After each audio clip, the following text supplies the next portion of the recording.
Stand up, New York Giant fans. Baddog's going to be here in like 3 minutes. He just had to restart his computer, but I know how some of you guys get when we're a couple of minutes late. So I just told Baddog I'll pop him in. He's going to be here in like 5 minutes. Just want to say thank you to everybody for being here. Obviously, the NFL season getting ready to go very shortly. Hopefully, we get to see the starters for at least a half. As Joe Judge said, we'll talk about some of the things that came out today. The trade for Santoso, the practice, all the news and notes from that. Any questions you guys may have? Of course, there's a lot of potential injuries that still have not been resolved. We still don't know much about Kadarius Toney. Still don't know much about Kenny Golladay. Kyle Rudolph back in the practice field. So hopefully those guys are ready to go for week one. But we're just hanging out. We're talking Giants football as we're getting ready for this season to get underway. I want to give a quick thank you to diehard Giants fan for the thumbs up emoji. Anybody that's popping in right now, like I said, Baddog is going to be here in like 2 or 3 minutes.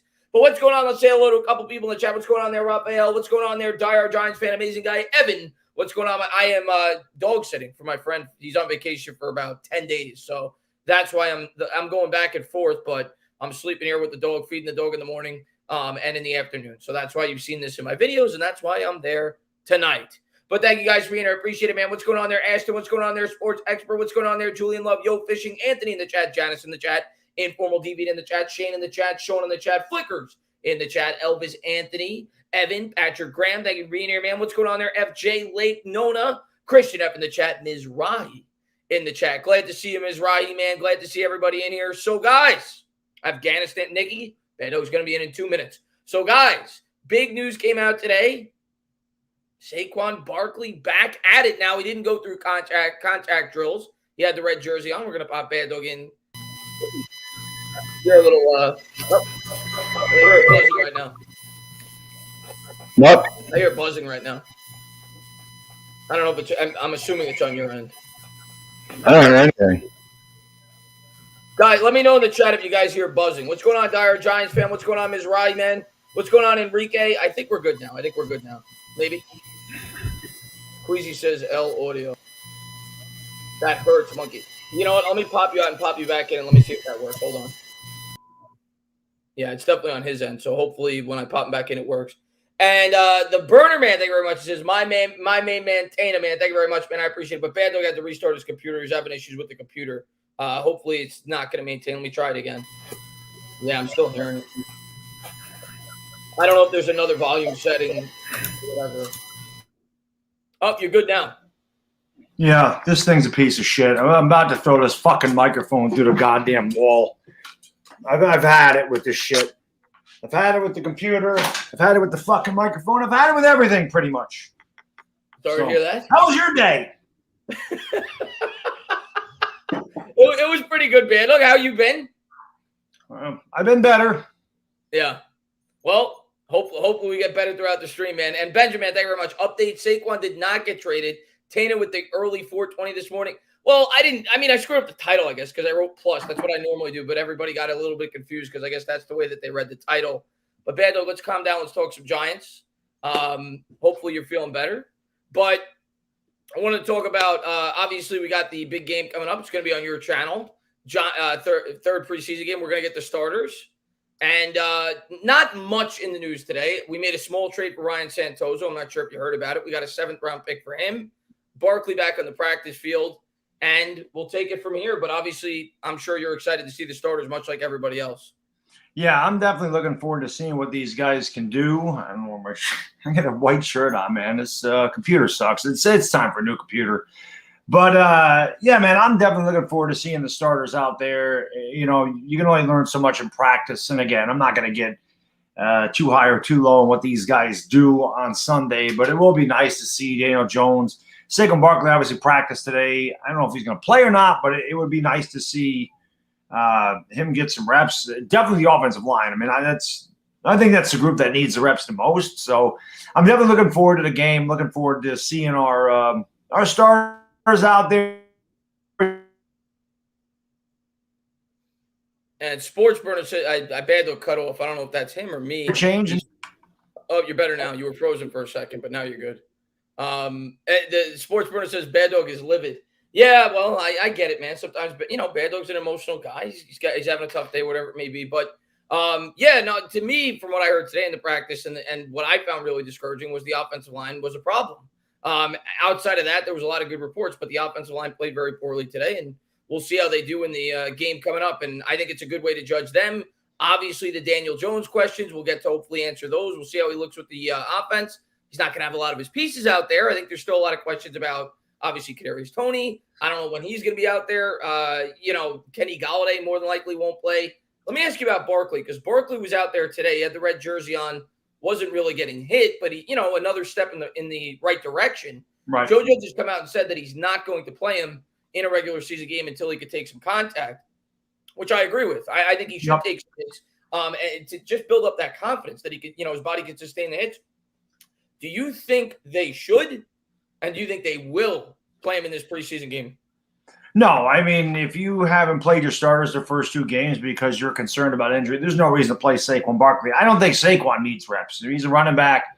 You pretty much know what you're going to get from Saquon Barkley. I don't think that you need a lot of timing with the running back. There's no reason to play him. There's no reason to force him back early. I mean, let the guy do his practice. Let him just get out there, kind of get his reps. Doesn't need to get hit. And then, as you get ready for week 1, if he can take some contact and practice or whatever the hell they do and he's ready to go, then I worry about a week 1. But there's no reason to push anybody. As much as we want to see him out there, and I want to see him out there, I'm sure everybody in the chat is looking forward to seeing number 26 out there again, or Golladay or Toney or any of these guys. We want to see him, but we don't need to see him in these games. It'd be nice, but definitely not a necessity. Definitely got to wait till week 1 for these guys to be healthy. I mean, the season is much more important than practice. Yeah, I'm with you on that. And we remember Barkley's rookie year. I think he only had like 1 carry in the preseason, or maybe it was 1 drive, and he had that big carry in his rookie year. We all got excited in the preseason, but they used him sparingly there then too. And he's a running back. Like you said, we know what this guy could do when he's fully healthy. And to me, the most important thing is getting him out there on the football field healthy. Now, if they want to do it in practice, the week leading up into the game, make sure he could take some hits. By all means, I still think they're going to ease him in the regular season. I don't think they're going to use him more than 10 to 12 touches in the first game, and I think they'll ease him in as the season goes along. Right. But I'm with you, man. In the preseason, I don't want to see Barkley out there. If I'm being completely honest, I know some Giants fans do. I'd rather not. I don't even want to take that risk in a preseason game for sure. Also, did you heard about the Santoso trade? I saw it quick. They traded him for, I didn't see what round it was, but it's a conditional pick, 7th round. Yeah. So, yeah, I saw that. And again, what was Santoso going to do? You just get a little extra pick. I mean, it's nothing wrong with that. So I'm fine with that. Yeah, I mean, to me, it kind of offset the other trade that we just made recently when we brought in the guy that's supposed to contribute for special teams. I think we gave up a 6th round pick for him. Now you give up a 7th round pick. You get rather a 7th round pick for Santoso. So I thought that was good news for the Giants. Oh, obviously a small trade, but it's better to get something than nothing. We were going to have to put in 4 or 5 days anyway. To get a 7th round pick, I thought it was good news today for the Giants. Yeah. Go ahead. Well, I was just going to say, it's always good to get something in return. We're just going to cut him and not get anything. You might as well get something. Yeah, that's the way I looked at it today. It was a no-brainer move for the Giants. I'm glad that they did it. A lot of people were kind of speculating on Twitter and in my comments on my video that they felt like they should have gotten more, or that they should have tried to get an offensive lineman. I said, listen, guys, you're talking about a guy that was a practice squad kicker last year. You're talking about a guy that any team in the league could have signed last year, and they didn't. And the Giants only have 5 days until they got to make their final cuts. So they didn't have anything to work with. They got what they could, and I thought it was a good move. Rudy, man, thank you very much. He says, that mic was meant for an Eagles versus Cowgirls game. What's up, Rudy, man? Thanks for popping in the stream, man. And Julian Love, he says, did you hear my new nickname, Duct Tape, since I'm useful for just about anything? Yeah, Joe Judge actually gave you that nickname. And interestingly enough, I read today, and we'll see, Darnay Holmes has been getting some, mediocre write-ups throughout practice. Julian Love was getting first-team reps in the slot position today for Darnay Holmes. Darnay Holmes got taken out, I think, because he had a pass interference penalty or a holding penalty, whatever it may be. So that's something to keep an eye on, I guess. Holmes is a guy that I was hoping could progress this year, but maybe Love has more of an opportunity than we think to potentially crack the starting lineup for the Giants, if not at the beginning of the year, maybe if, Darnay Holmes comes out struggling early on. No, that's part of the reason you get all the depth, in at your corner position or in the secondary, because if guys who struggle, they're pretty much interchangeable. There's a lot of these guys, they're very deep in the secondary. So I don't think you lose too much going, from Darnay Holmes to Julian Love or vice versa. If Love struggled, I don't think you lose too much. It's not like we have, a couple of guys out there like Isaac Yadam or whatever that was just terrible. I mean, you don't got to worry about that. So, I don't know, man. It is what it is. I have no worries about the defense. The defense does not worry me whatsoever. I feel pretty confident about the defense. So, I'm ready to watch them play. More than anything, I know they're ready to go. The practices, though, I couldn't believe it, Baddog. And I don't, obviously you're a busy guy, but I don't know if you heard about the practices on Wednesday. Mac Jones came out there and lit the New York Giants up. I did hear that, and I don't care. Yeah, exactly. He was 35 for 40. And ESPN's talking about it. The New York Giants get embarrassed in practice. I hear Giants fans on Twitter talking about it, that they're panicking about the season. Guys, it's practice. It's practice. And you're supposed to practice things in practice that you're not necessarily great at. So it kills me that people are getting too obsessed with practice. And this is the part of the season that I hate. I hate this part of the offseason after the draft, after free agency, because then you get these stories and you get the fans that panic over the smallest of things. I'm not worried about it. It's practice. We'll assess this team once the regular season gets underway. Even in the preseason game, which I watched your video, you kind of said it. It's going to be nice to see them out there, but we're not going to get too high, too low. Jones could go out there and throw 4 touchdowns. It's preseason. Jones could go out there and throw 3 picks. It's preseason. You have a dumbing down playbook. You're trying different things. It's just about building chemistry, getting acclimated to playing with one another. But in terms of the production and the points, I could care less about how the players perform in a preseason game. I'm worried about the regular season. Yeah, I mean, you want to see them perform well, but if they don't, they don't. And if they do, you're not going to sit there and go, "Oh my God, they're the best quarterback ever." Like Eagle fans are blowing up. "Oh, Jalen Hurts looks great." It's freaking practice. Can Mac Jones? Could you hit Mac Jones? Could you drive him into the ground? Can you smash the hell out of the wide receivers going across the middle? No. So, I mean, how about you let the quarterback get drilled and let's see how good he does. Let Leonard Williams get up the middle and smash him or whatever. Let him know that he's, obviously you drop back. It's like a big deal. I'm not going to get hit. You're going to play a little bit different when you know they can't touch you, as opposed to, oh man, what if I get blindsided or I feel the pressure coming or whatever. I'm not worried about that. Like I've seen people doing videos about, oh, Mac Jones. Somebody said to me, because I did the Adoree Jackson video about the ankle. And so it says, how do you not make a video about Mac Jones outperforming Daniel Jones? Because I don't care. Yeah. I don't care. It's practice, man. I don't care. And you know what killed me, Baddog, about that practice? And they made a big deal about it. But the headlines after the practice, and keep in mind, Daniel Jones didn't have a bad day, at least statistically. We don't get firsthand experience. We're not at the practices. But Jones was like 27 for 40 or something. He had, by all accounts, at least a solid practice. And all the storylines were where Mac Jones outperforms Daniel Jones. How about the Giants defense lets up 35 of 40 passing? As if this, like he would have outperformed Tom Brady with a 35 of 40 passing. Like that should have been a non-story. They would just clickbait. Mac Jones outperforms Daniel Jones. Okay, it's practice. And the guy went 35 for 40. Would have outperformed Joe Montana with a performance like that. Right. They love it. The media loves it. The media wants to rip Daniel Jones. They want everybody to be down on Daniel Jones. And you guys know, that's going. Forget about that one. Sorry, that's Giancarlo Stanton. No doubt about it, Yankee fans. 1-0 tonight to get that guy hits home runs like Dave Winfield used to. Anyway. Somebody said 27 of 40 ain't solid. That's like, what, 65% completion? What's that? 27 of 40? Yeah, it's around, that'd be 7 out of 10. It's almost 70%. Almost 70%. That's pretty damn solid. But the funny thing is, man, like I said, I get it. And you guys know, if I'm the one that does criticize Daniel Jones, but I'm not going to get on him for practice. And I think people want me to. I think that's why I'm like, how do you not make a video about that? Because I don't care. He could have went 40 for 40 with 5 touchdowns, and I wouldn't be making a video going, oh, my God, Daniel Jones is going to be the man. Because I don't know. You don't know what's going to go on in the regular season. So I'm just waiting for week 1. That's it. Daniel Jones sucks in week 1. You might get it. God, he sucks for me. But I'm not going to care. He's 27 for 40. I don't care what Mac Jones did. I don't care about Mac Jones. That's got nothing to do with anything. And Mac Jones ain't playing against Daniel Jones. Like you said, Chris, he's playing against a defense. It's not Daniel Jones's fault that Mac Jones went 35 for 40. But with the way people are with him, you would think that. It's New York. It's clickbait. They know they go after the quarterback because it sells stories. So it is what it is. And hopefully Jones goes out there this year, and we're all hoping that he proves people wrong. Yep. NY Giants 26, man. Thank you very much. What up, Chris? News said it. Well, it's not permanent. It's just temporary, but I appreciate it. Love it. I got about another 5 or 6 days. I got a dog sit, so I go back and forth. But here I sleep here because I got to take care of the dog in the morning. Love it. This virus is killing me. Glad you're streaming tonight. I need this. Adoree, hopefully, will be back. Need DJ, let's go. Well, that came out today, too. And I saw you talked about that yesterday as well, Bad Dog, with Adoree Jackson. And obviously, that was a scare yesterday, right? When you hear it during training camp. And I just want to make sure I don't miss anybody. So let me just scroll here on the phone. Okay. Just want to make sure.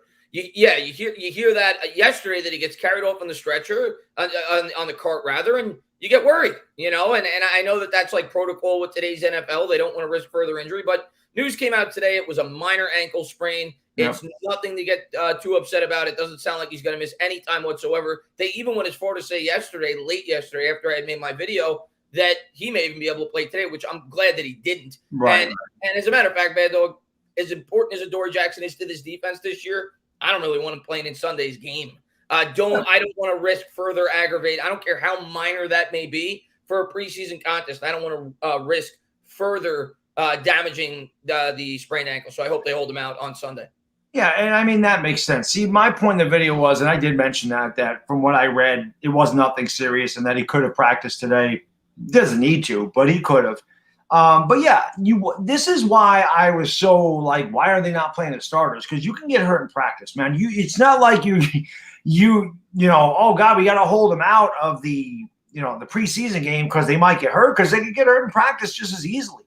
I mentioned Fuller of the Jets tearing his Achilles. I mean, you don't know. This happens. It's unfortunate, but it does. It's not just in regular season or preseason games. It can happen in practice. It can happen without a contact at all. You could just cut wrong and it happens. So I'm a guy that you can't play scared, and I don't like that they playing scared. I get that they're trying to protect their guys, but to me, you can't play scared. But if there are nagging injuries like a sprained ankle or a hamstring or something else, I don't know, calf muscle, groin, something like that, there's no reason for you to play if you're nursing an injury. There's no reason to play banged up. Now, this is week 15 of the regular season, and you got some bumps and bruises, which everybody does that time, and you're trying to win the division. Yes, you're going to play, but against the Patriots on Sunday, it's not a big deal. Adoree Jackson doesn't need the reps. Saquon Barkley doesn't need the reps.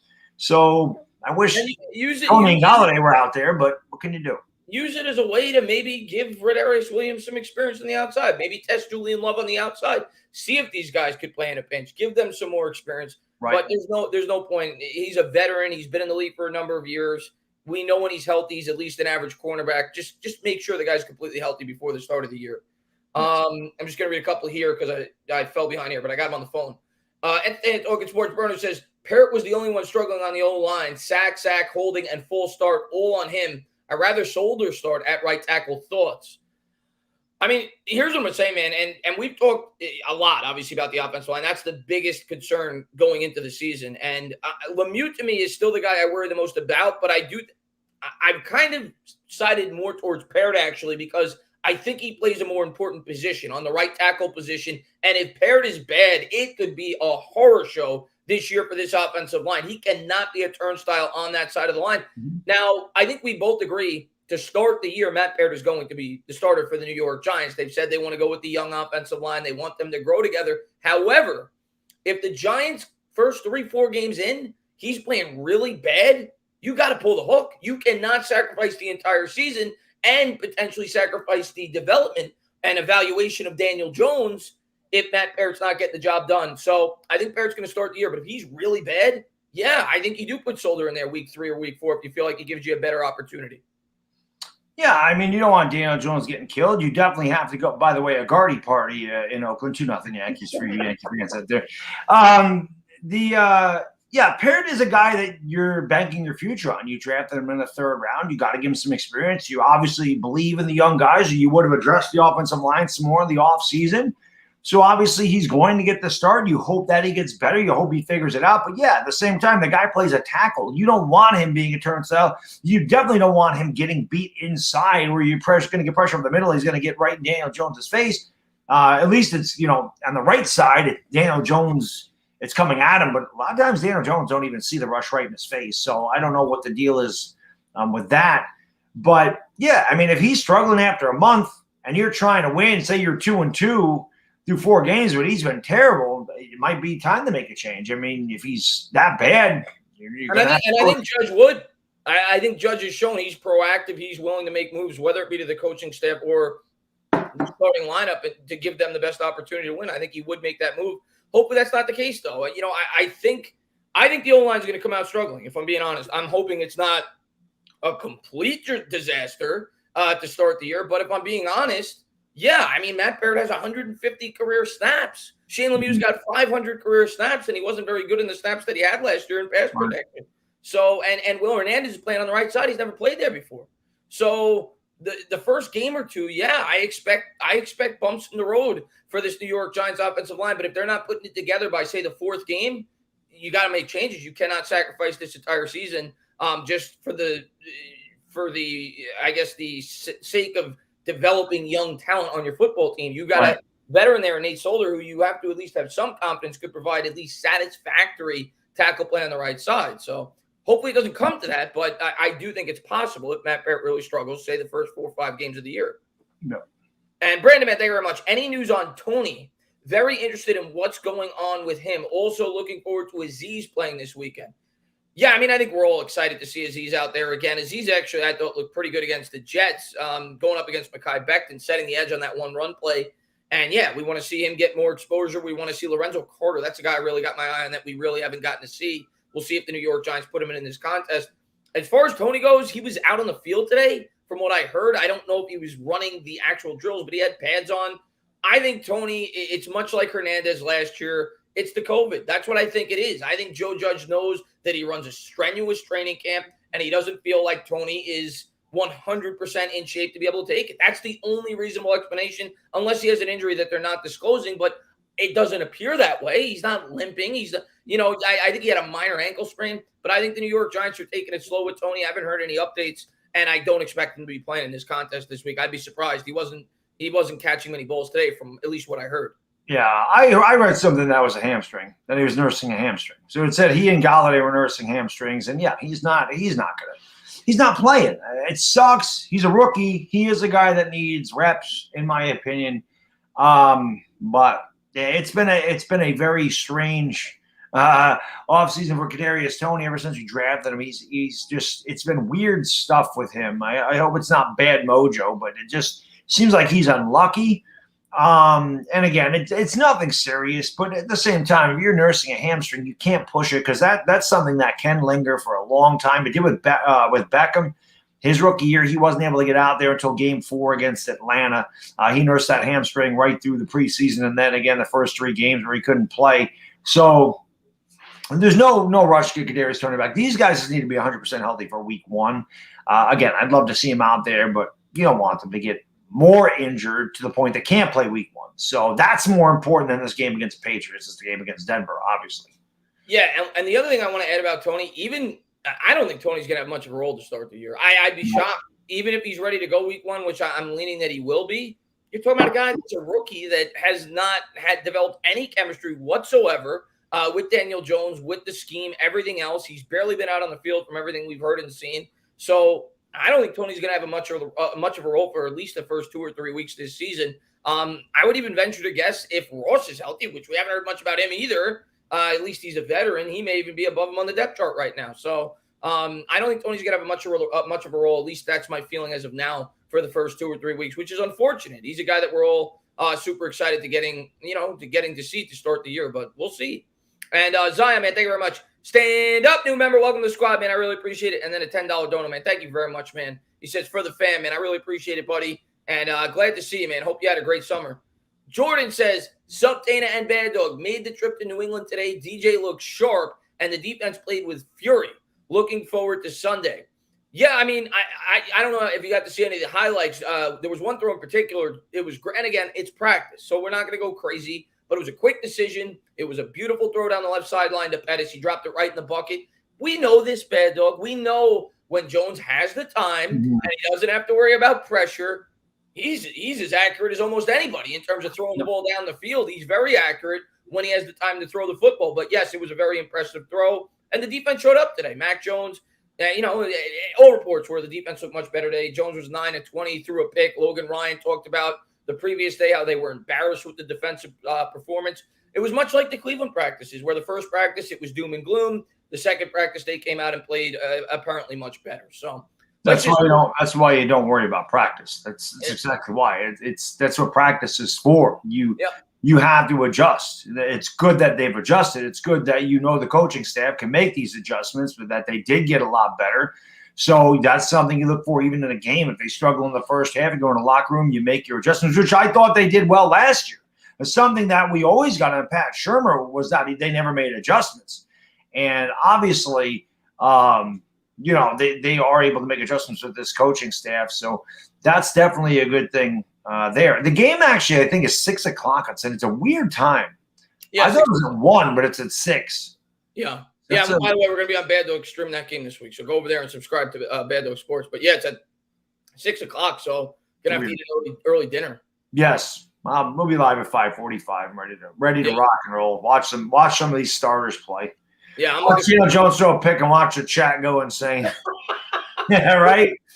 Well, they said I'm pretty sure he said Jones is going to get at least a half in the game, which is good. You get a good look at him, get a good look at the first team offense and defense, even though it's not the real first team offense. We know Holiday, Barkley, right? They're not going to play the offense. That's the only thing people have to take into consideration with Jones in practice is he's not throwing to anybody. Nobody's out there. Yeah. He's got nobody. There's no Kyle Rudolph. There's no Kadarius Toney. They finally, he and Saquon Barkley got on the practice field together today. There hasn't been any Kenny Galladay for the most part. It's really just been Daniel Jones, Evan Engram, and Shep and Slayton. And even Slayton had a minor thing today. Maybe it's me. Maybe I'm a little bit too geeked up for the season. I'm a little bit too positive. I know you guys know I'm such a positive person. You try to be realistic about stuff. Oh my God, you're so negative. No, it's called realism, man. The world isn't always puppy dogs and rainbows, people. There are some negative things out there. There's some real things going on that aren't the most pleasant things. But I feel like Evan Ingram's going to have a good year. Is that weird? I feel like Evan Engram is going to have a good year. I've said it, and I know, and I every time I say it, Bad Dog, I even tell the people in the chat, I say, listen, he's going to make me look like a fool. And as outspoken this year about him. But I'm with you, man. If we're fully equipped. Right. If you have Galladay and Barkley and Shepard, and he's going to get he's last year he was the number one option in the passing game. He's getting the third. He's not going to get he's not going to be the focal point of the opposing defense. Let's put it that way. Right. And he's in a contract year. I'm not buying anything in terms of the way he's played in training camp. I'm not worried about that. But I just feel like he has a better opportunity this year due to the fact that they have so many other weapons that he should benefit from. But obviously, he's got to stay healthy and he's got to catch the football. Yeah, and that's the whole thing. I mean, Evan Engram is a mismatch, and he's open all the time. I just feel like maybe bringing in Kyle Rudolph, even though Kyle Rudolph's been injured, I feel like maybe that puts in the back of your mind, Jesus, not that he's going to lose his job, but obviously there's some healthy competition there, and he might lose some targets, and this might hurt my free agent value. Being that it's a contract year, a lot of guys usually do have their best years, knowing that, hey, man, I'm going to get paid by somebody next year. I don't know, man. Evan Engram pisses me off. Evan Engram and Daniel Jones are like the same guy. They piss me off because there's so much talent there, and they don't live up to it. Engram's worse. I know, but it's just I know what Jones can do, and this is why I'm so hard on him. And I know what Engram can do, and this is why I'm so hard on him. And listen, I know what the Yankees could do, and that's why I was so hard on them. Right? If I know a guy's not good, I'm not going to kill him. But when I think a guy can be really good and he just underperforms, I don't like that. Yeah. If Devontae Booker, say he starts and he's not good, Wayne Gallman, I actually thought he did a really good job, but Colt McCoy, I'm not going to come on and kill Colt McCoy. Who the hell is he? But when I feel like you can be a really good player and you're not living up to expectations, that's when I really just get frustrated with some players. And Engram is that guy. Daniel Jones is that guy because I know if they live up to their potential, both of them can be really good. And I'm hoping that that's what happens this year. Yeah, well, we'll see, man. And Dyer, man, thank you very much. Says any news on Adoree? Yeah, just the news I shared earlier. Actually talked about it in my video today, but yeah, just the news I shared earlier, Dyer, that it sounds like it's minor. It's not a high ankle sprain, and by all accounts, the New York Giants expect him to be out on the field week 1. I'm leaning based off the way that judges manage the roster, and the Sierra Nevada. I got it today. I'm having fun with you. But I would guess based on the way that judges manage the roster this preseason, I don't think you'll see him out there during the last preseason game, but I expect to see him week 1. And Paul, man, thank you so much, man, for the $2 super sticker. It is a sneak peek. I don't know. I'm trying to reinvent that. But Paul, man, thank you so much, man, for the $2 super sticker. Really appreciate it, man. Thank you for being a great supporter of the channel. Roldy. Always love Roldy. Always love Roldy. Let's see what Roldy has to say today. 3-0 Yanks. You can't blame fans for freaking out, especially after having 7 straight losing. Well, it's not. Let's be fair. It hasn't been 7 straight, but it's been really bad, Roldy. We get the point. I agree. I'm not going to get too high or too low. Can't say you're not nervous a little bit. 7 straight losing. Well, it hasn't been 7. No. They won 16, 17, 18, 19, 20. It's been 4 straight losing seasons. But it's felt like a million, Roldy. So well, there was 3 before. 7 out of the last 8. 7 out of the last 8. Correct. 2016, we were winning. We had a winning record. We weren't really good, though. That was an aberration. We beat a really soft schedule by like a touchdown or less every game. And the games we lost, we got murdered by better teams. Like, they kicked their ass. Like, Pittsburgh kicked their ass. Green Bay kicked their ass. Philadelphia was terrible. They beat us that year as well. Yeah, no, listen, Rolly, I'm with you on that, though. It feels like 700 straight losing seasons. We won 15 games in 3 years. So I'm with you on that for sure. And no, by no means am I telling you. All I'm saying, Rolly, and you agree with me in your statement, off practices, don't freak out. I mean, don't get too excited either. You know, both sides of the spectrum. You know, I know a lot of Giants fans, because I've been doing this now for 3 years. If there's a great practice report, fans will go crazy. You know, they'll say, oh, my God. And if there's a horrible practice report, they'll react the other way. So, to me, I'm even killed during practice. To me, the most important thing is staying healthy. In terms of going into the year, Roldy, you are completely justified, as is anybody watching this stream, going in either negative or cautiously optimistic. Absolutely. Based off the performance of this team over the last 4 years. So nobody. Yeah, and then offensive line. It's a major question. You can't deny this. I don't know how any Giants fan can sit there and go, I have no worries about the O-line. You're fooling yourself. Kind of like the Eagles fool themselves about Jalen Hurts and how great he's going to be. You can't. There's no way, if you're being realistic. I'm not saying you have to be like, oh, this offensive line is going to suck. And hopefully it doesn't. But you can't go in going, I know the offensive line is going to be great. Or I know the offensive line is going to be really good, because we don't. No. They have nothing to back that up with. Yeah. Hopefully they do come out and they are good. But you can't expect it. It's the biggest question mark on our team is that offensive line, and everything is going to get – our offense is going to be gauged on the offensive line. If Daniel Jones has pressure in his face, he's getting blindsided, Barkley can't find a hole – they're going to struggle on offense. So everything is predicated through that offensive line. Let's hope they get it together. They give Daniel Jones some protection. They open up some holes for Saquon, and this offense gets going. I think much like Daniel Jones, if the offensive line gets confidence and they start believing in themselves and one another, which is very important on the offensive line, that they believe in one another and that they work together. That's what's most important about the O-line, which is why these reps Sunday are so important. Yeah. Then they can play better. I'm hoping we see Lemieux out there. I don't know if we're going to. He hasn't barely played also. So we'll see what the New York Giants ultimately end up doing with that. But, yeah, there's no denying. We say it every time we talk. It's the offensive line is going to determine how good or bad this team is going to be this year. Yeah. And, Joey, man, thank you very much. Giants O-line will be a strong run-blocking group. I mean, you know what, Joey? I don't think that I think that's fair to assume that they could at least be a slightly above average run-blocking group going into the year. I think that's fair. Because over the last 8 games, we saw it. We ran for over 100 yards 4 or 5 straight games in a row. That was with Wayne Gallman in the backfield. You have a more potent weapon now in Barkley. You have Galladay on the outside. You bring in Booker, who could be that hard-nosed running back. You've got more weapons. You're more acclimated to the scheme. So, Joey, I don't think that's a crazy take. I think we're going to be able to run block at least league average. The pass protection is what we worry about. But if they can establish the run with the added weapons, maybe it helps. That's what you have to hope for, and obviously the development of the young players. And Nikki, man, thank you very much. Missed the season so damn much. I rewatched your Seahawks stream like 6 times. Check out the work I'm doing on Fireside on TikTok. I'll be there. So I'm not on TikTok, Nikki, but I will try to check it out, man. You've been a great subscriber of mine for a long time. I remember when you told me that you joined them, so congratulations on that. And I hope you had a great summer, man. And I hope we have a lot more streams like that Seahawks stream. That is the most fun we've had on YouTube since we've been doing these games together. That game was that was the biggest win we've had since we were doing the games together. Maybe the Philadelphia win, obviously that was beating Dallas. I mean, those are big ones. We're going to get an early division game against Washington. That's going to be big. I mean, week 2 against Washington is going to be a big one. Then week 5 against Dallas. So, those 2 games are going to be really big. Obviously, you got to set the tone.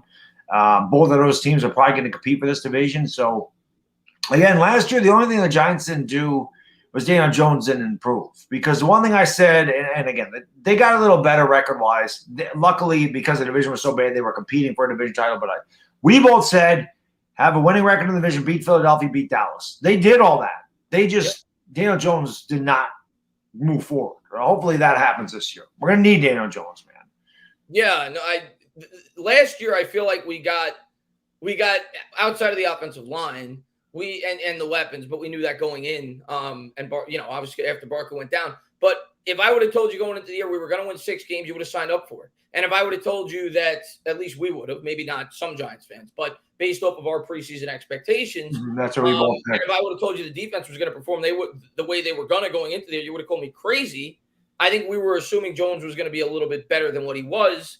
I personally thought he was going to struggle to start the first 6, 7, 8 games, but I thought he'd turn it up. And I personally think he was starting to show that he was at least trending upwards for those 2 or 3 games after the halfway point, and then he got hurt. And then when he came back, he was a shell of himself. And that was what was disappointing. I saw some growth over like the 2 or 3 games before he got hurt, and then he was just never the same when he came back. So hopefully he's healthy this year throughout the year. That's how. Yeah, he needs to play all 17 games. I mean, that's really important for him, and his development is, getting healthy. And yeah, he did seem like he was getting a little bit better. Then he got hurt. He came back too soon, and you and I said that really the only thing we questioned about Joe Judge was that game against Arizona where we were pretty much out of it in the first half and he was hobbling around. Like, why are you bringing him out for the second half? Mail it in. And then he ended up missing a couple games after that. So, or at least one game. I know he missed a Cleveland game. I don't remember if he missed a game against Baltimore. He missed one. I think it was he missed the one against Seattle and he missed the one against Cleveland, right? He only missed 2 games. But still, and then he played against Baltimore. He just wasn't 100%. Arizona wasn't himself. Sports Burner says you missed my super chat, or shouldn't have to donate that. I'm sorry. I'll try to go back before the end of the show and read it, man. I don't. You did. You got that one. Oh, I did get it. Okay. Yeah, because I've been reading some off the phone. I haven't been posting them all here, so because it's tough to keep up with it. So I'm reading some on the phone. I might have read it on the phone and not posted it here, but I don't think I missed any. And Tudo, man, thank you very much. Salute, paisanos. Drop by your office to pay our respects. And for all the Giants fans around the world, slap all Eagles fans. Tuto. I thought you and I didn't think we'd meet a person who hates the Eagles more than you or I, but I think Tudo takes. If anybody does, it's him. If anybody does, it's him. David, man, thank you very much. Oh, Giants Alliance, what's going on, man? I got to get you back on the channel. I'm going to start getting some YouTubers back on the channel the night before when we play. I did those streams a lot last year, so I'd love to have you back on, Dave, man. I hope you're doing well, man. I talk to you on Twitter every now and again, man. Glad to see you, Dave. Says this Giants Alliance. You guys are the 2 Giants YouTubers, GOATs. Who would you say is the best Giants offensive lineman after Andrew Thomas? I mean, I think it's one of 2 guys. It's either Gates or Hernandez. For me. Yeah. I think it's Gates, too, at least going into the year. I think it's Gates. I wouldn't be shocked if Hernandez surpasses him.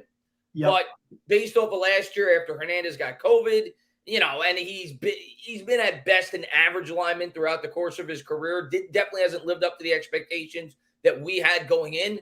So with all that being said, the fact that Gates also has versatility, he's proven he could play at tackle, at guard, and at center, and he's played at a pretty high level, and he's, in my opinion, the leader of the offensive line. I think you got to go with Nick Gates. Yep. I expect Hernandez to have a bounce back year. As a matter of fact, somebody asked me, besides somebody who my comeback player was, I forgot who it was. He said you can pick anybody. And Hernandez is definitely one that I think can have a breakout season. He's been very good in practice. And again, you take whatever you want to, but I just feel like he's going to have a good year. I feel like Hernandez is going to bounce back. Yeah. And Benjamin, thank you so much, man, for the incredible generosity. Thank you for being a great supporter. Says you're not wrong saying Eagles fans make up 80%. Yeah, I said that in a chat. Oh boy. He said you're not home run Yankees. 6-0 Bombers. Joey Gallo into the seats. You guys are on a streak right now. Oh, look out, man. The Bronx Bombers are back.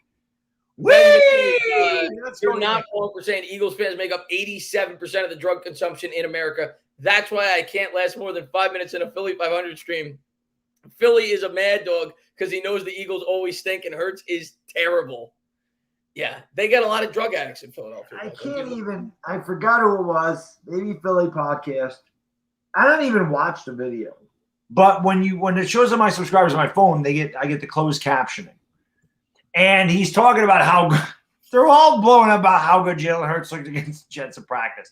He's like, we did this against the New York team, and it's not the Giants, but the Giants are getting a good look at what they're going to get this season. I'm like, are you serious? The Jets and Giants are nothing alike. It's freaking practice. Yeah. What the? They're going. I give up. I don't even know. They're doing what we're telling our fans not to do. Right. They're going crazy about practice. They're trying to sell hope for the fit. I mean, can you blame them? They're going to win like 5 games this year. They're trying to sell. Man, if anybody, like you said, I'm an emotional guy. I was emotional when I started this because my damn microphone's just ticking me off with that damn buzzing. It really is. I don't know why it's doing that, but it's making me mad.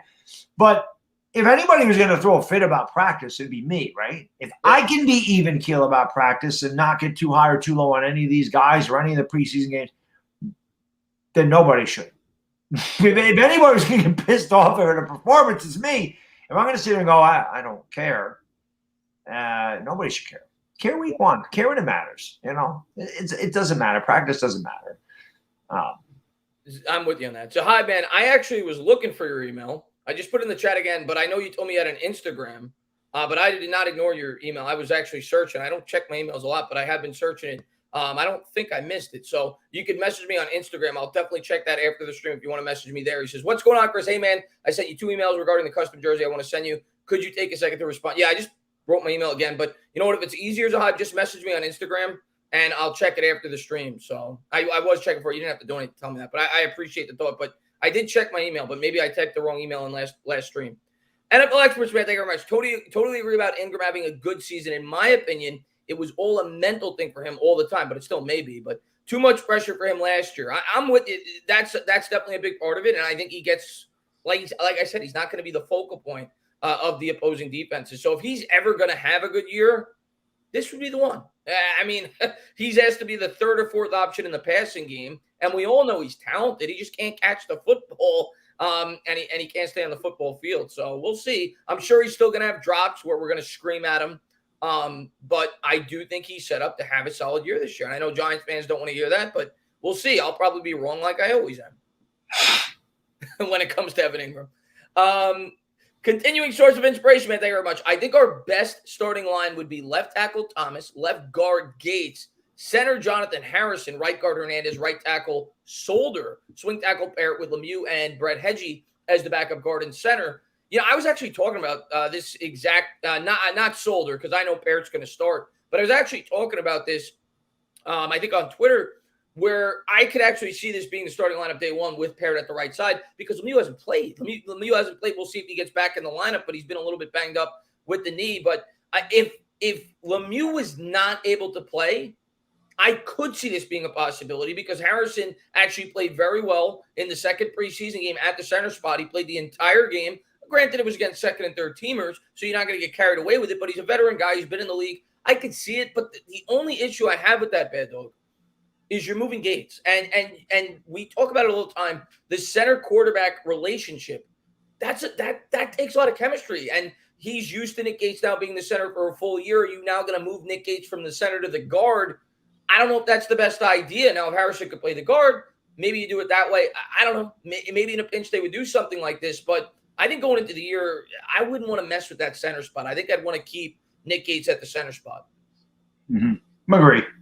That's just it's hard. You don't want to keep moving Nick Gates around. I mean, he is a guard by trade, but that's something that, like you said, there's a big relationship between the quarterback and the center. They have to be on the same page. You got to know the snap count. You got to know all this stuff. And Daniel Jones is used to him now. I mean, that may be our best as far as like the best talent out there. But again, I don't know. Daniel Jones have to learn a whole new center. He'd have to learn Daniel Jones's cadence and all this other stuff. So, we'll see. I mean, listen, you saw Joe Judge change him around last year, so you never know. I mean, that's something that could definitely happen if guys underperform. He could definitely, have a quick hook, pull these guys, put them on the bench, and you could see that lineup on the offensive line. Yeah, I wouldn't be shocked if that ends up being our lineup maybe halfway through the season. I definitely think Parrish going to start the year, but I wouldn't be surprised if there's a quick hook like we said earlier in the stream. NY Giants 26, thank you very much, says, I watched a breakdown of the No Way Home show. You talk about the new Spider-Man movie. Movie looks sick. Loads of villains will be in this movie. Yeah, great. I only saw Doc. Actually, I think there was a hint towards. I know you're not a huge Marvel movie guy, Baddog, but there was a hint towards the Green Goblin in the trailer. I don't think they showed him, but they showed Doc. I'm super excited for the movie. I love the second installment of the new series, so I'm looking forward to it. I love Holland. I think he's a great Peter Parker. But thank you very much, NY Giants 26. Appreciate it. Big Daddy G-Men 6-0/2-12 Steelers went 0-6, 12-2 Super Bowl win, 1978. Well, the Giants, the 6-0, 2-12 is 1976. Okay. That was the 76, but yeah, then the Steelers went 0-6 and won the Super Bowl in 78. That's why it does not matter. I've said that before. I'm not mistaken, Big Daddy. The year that we went 0-4, we went 0-4 last time we won a Super Bowl as well. I could be wrong, but I didn't think we won a preseason game that year. And then I think 2017 preseason records. Yes. Oh, okay. Yes. And then I think in 2017 we were 4-0 and we won 3 games all year. So the preseason record means nothing. It's like spring training in baseball. It means nothing. Who cares? Like the summer league in basketball, it's to evaluate your talent and stay healthy. It's not to win or lose the game. It's to evaluate your talent at all levels. You know who your first stringers are, but you have to fill out a roster. You have to put your best 53. You don't know if it's 53 or 55 man roster, whatever they're carrying now. But you have to find your best 55. That's really what that's about. You know your best 22 or 27 or whatever, but then you got to fill out the roster with your next best 27. So, again, you can't look at preseason records. They don't mean anything. You really can't look at preseason performances as far as your first stringers go because they're going to be those guys anyway. It's really to look and see your depth on your team. And like I said, you want to see good performances, but if you don't, you can't blow it out of proportion. And if you do, you can't blow it out of proportion. Like I know everybody loves David Sills, right? I get that. He's been a nice story. He had a good training camp last year before he got hurt. He's had a great one this year. He's good in the preseason games.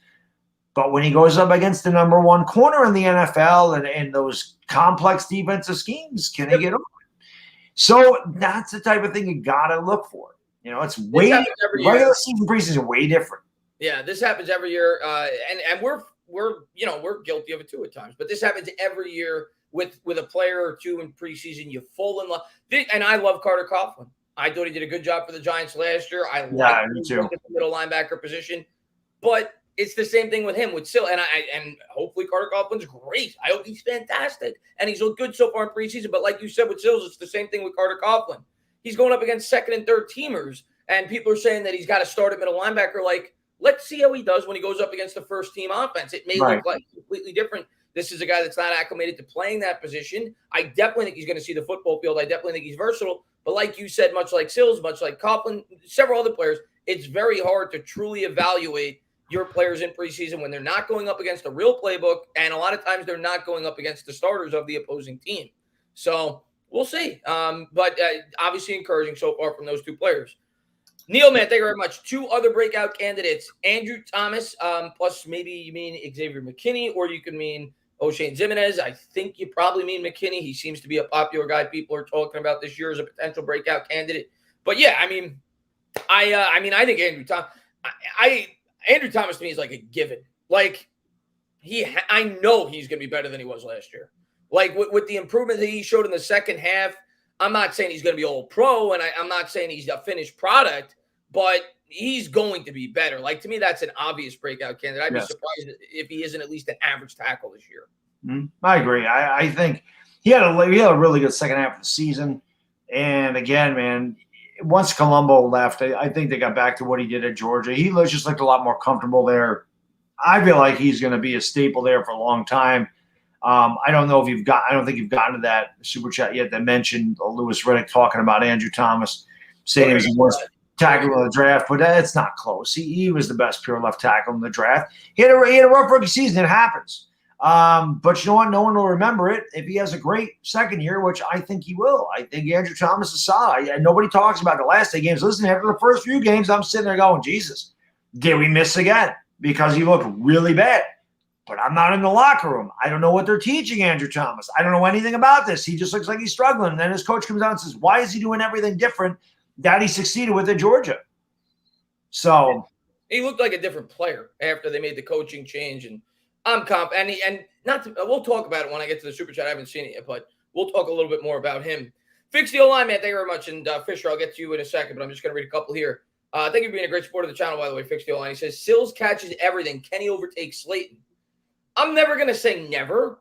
And I know he had a great touchdown grab today in the practice. And like we just said, people have been very impressed with him. He's a guy that people are rooting for. He's 6'4". Let's see if he makes the team first. I mean, last year at this time, we were talking about certain players that we knew were going to make the team.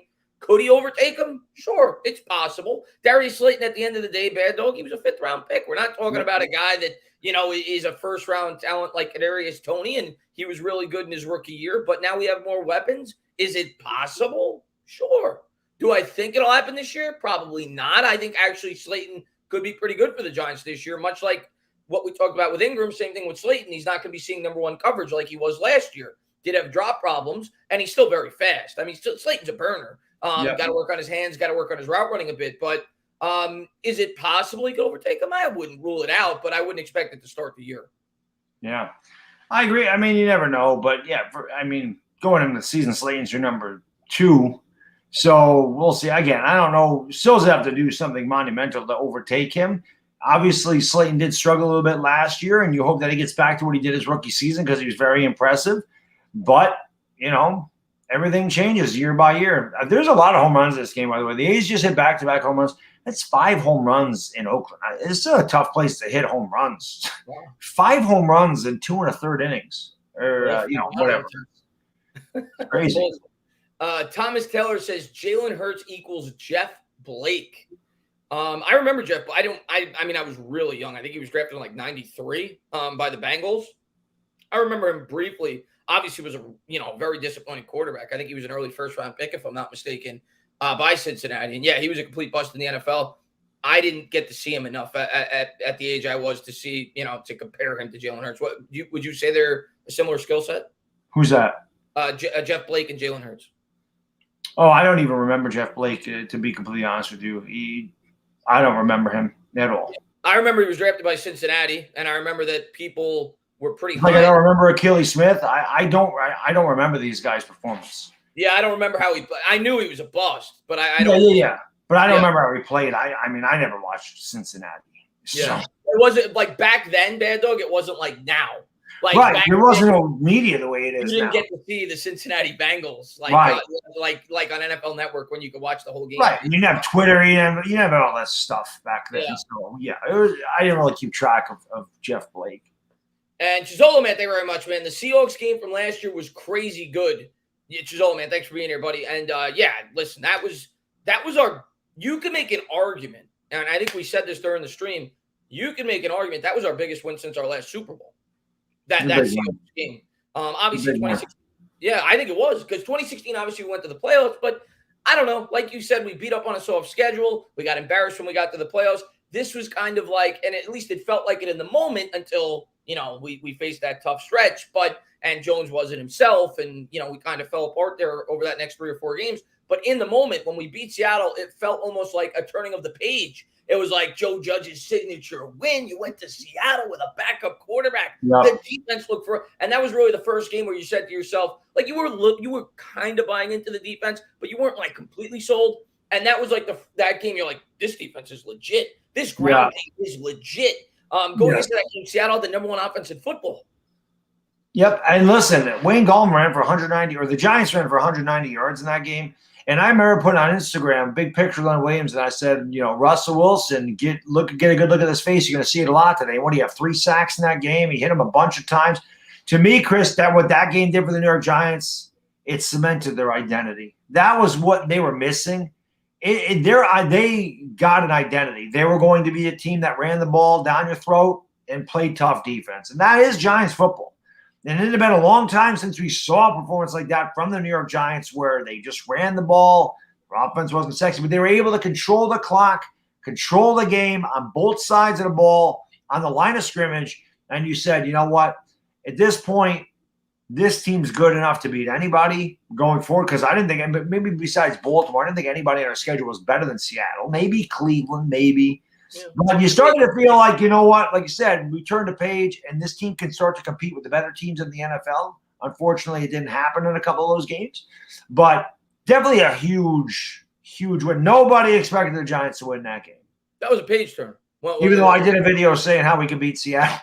People thought it was the same, but no. Yeah, with McCoy in there, I don't think many people thought we were going to win that game. But that was the only way we were going to be able to do it. And that's kind of the approach. Obviously, I want a little bit more fireworks with Jones in the game, but week 1, that's kind of the approach I want them to do. The same way they beat Seattle, I think that's the way you're going to have to beat Denver week 1 with their strong defense. AB, man, thank you very much. I appreciate it. Louis Riddick is a hater. Yeah, I posted that on Twitter. I can't stand it. We're going to talk more about it. Saying Andrew Thomas was the worst offensive lineman in the draft was a disgrace. Now, to be fair to Riddick, I think he was talking about the 4. Obviously, the top 4 prospect. At least that's what I could only assume. He was talking about the 4 potential tackles that they could have drafted there. That being Jedrick Wills, that being Andrew Thomas, that being Mekhi Becton, and that being Tristan Wirfs. And to be fair to Riddick, is it a reasonable opinion to say that Andrew Thomas was the worst of the 4 last year? Sure. Even though I could definitely argue that it could have been him and Wills to me were neck and neck.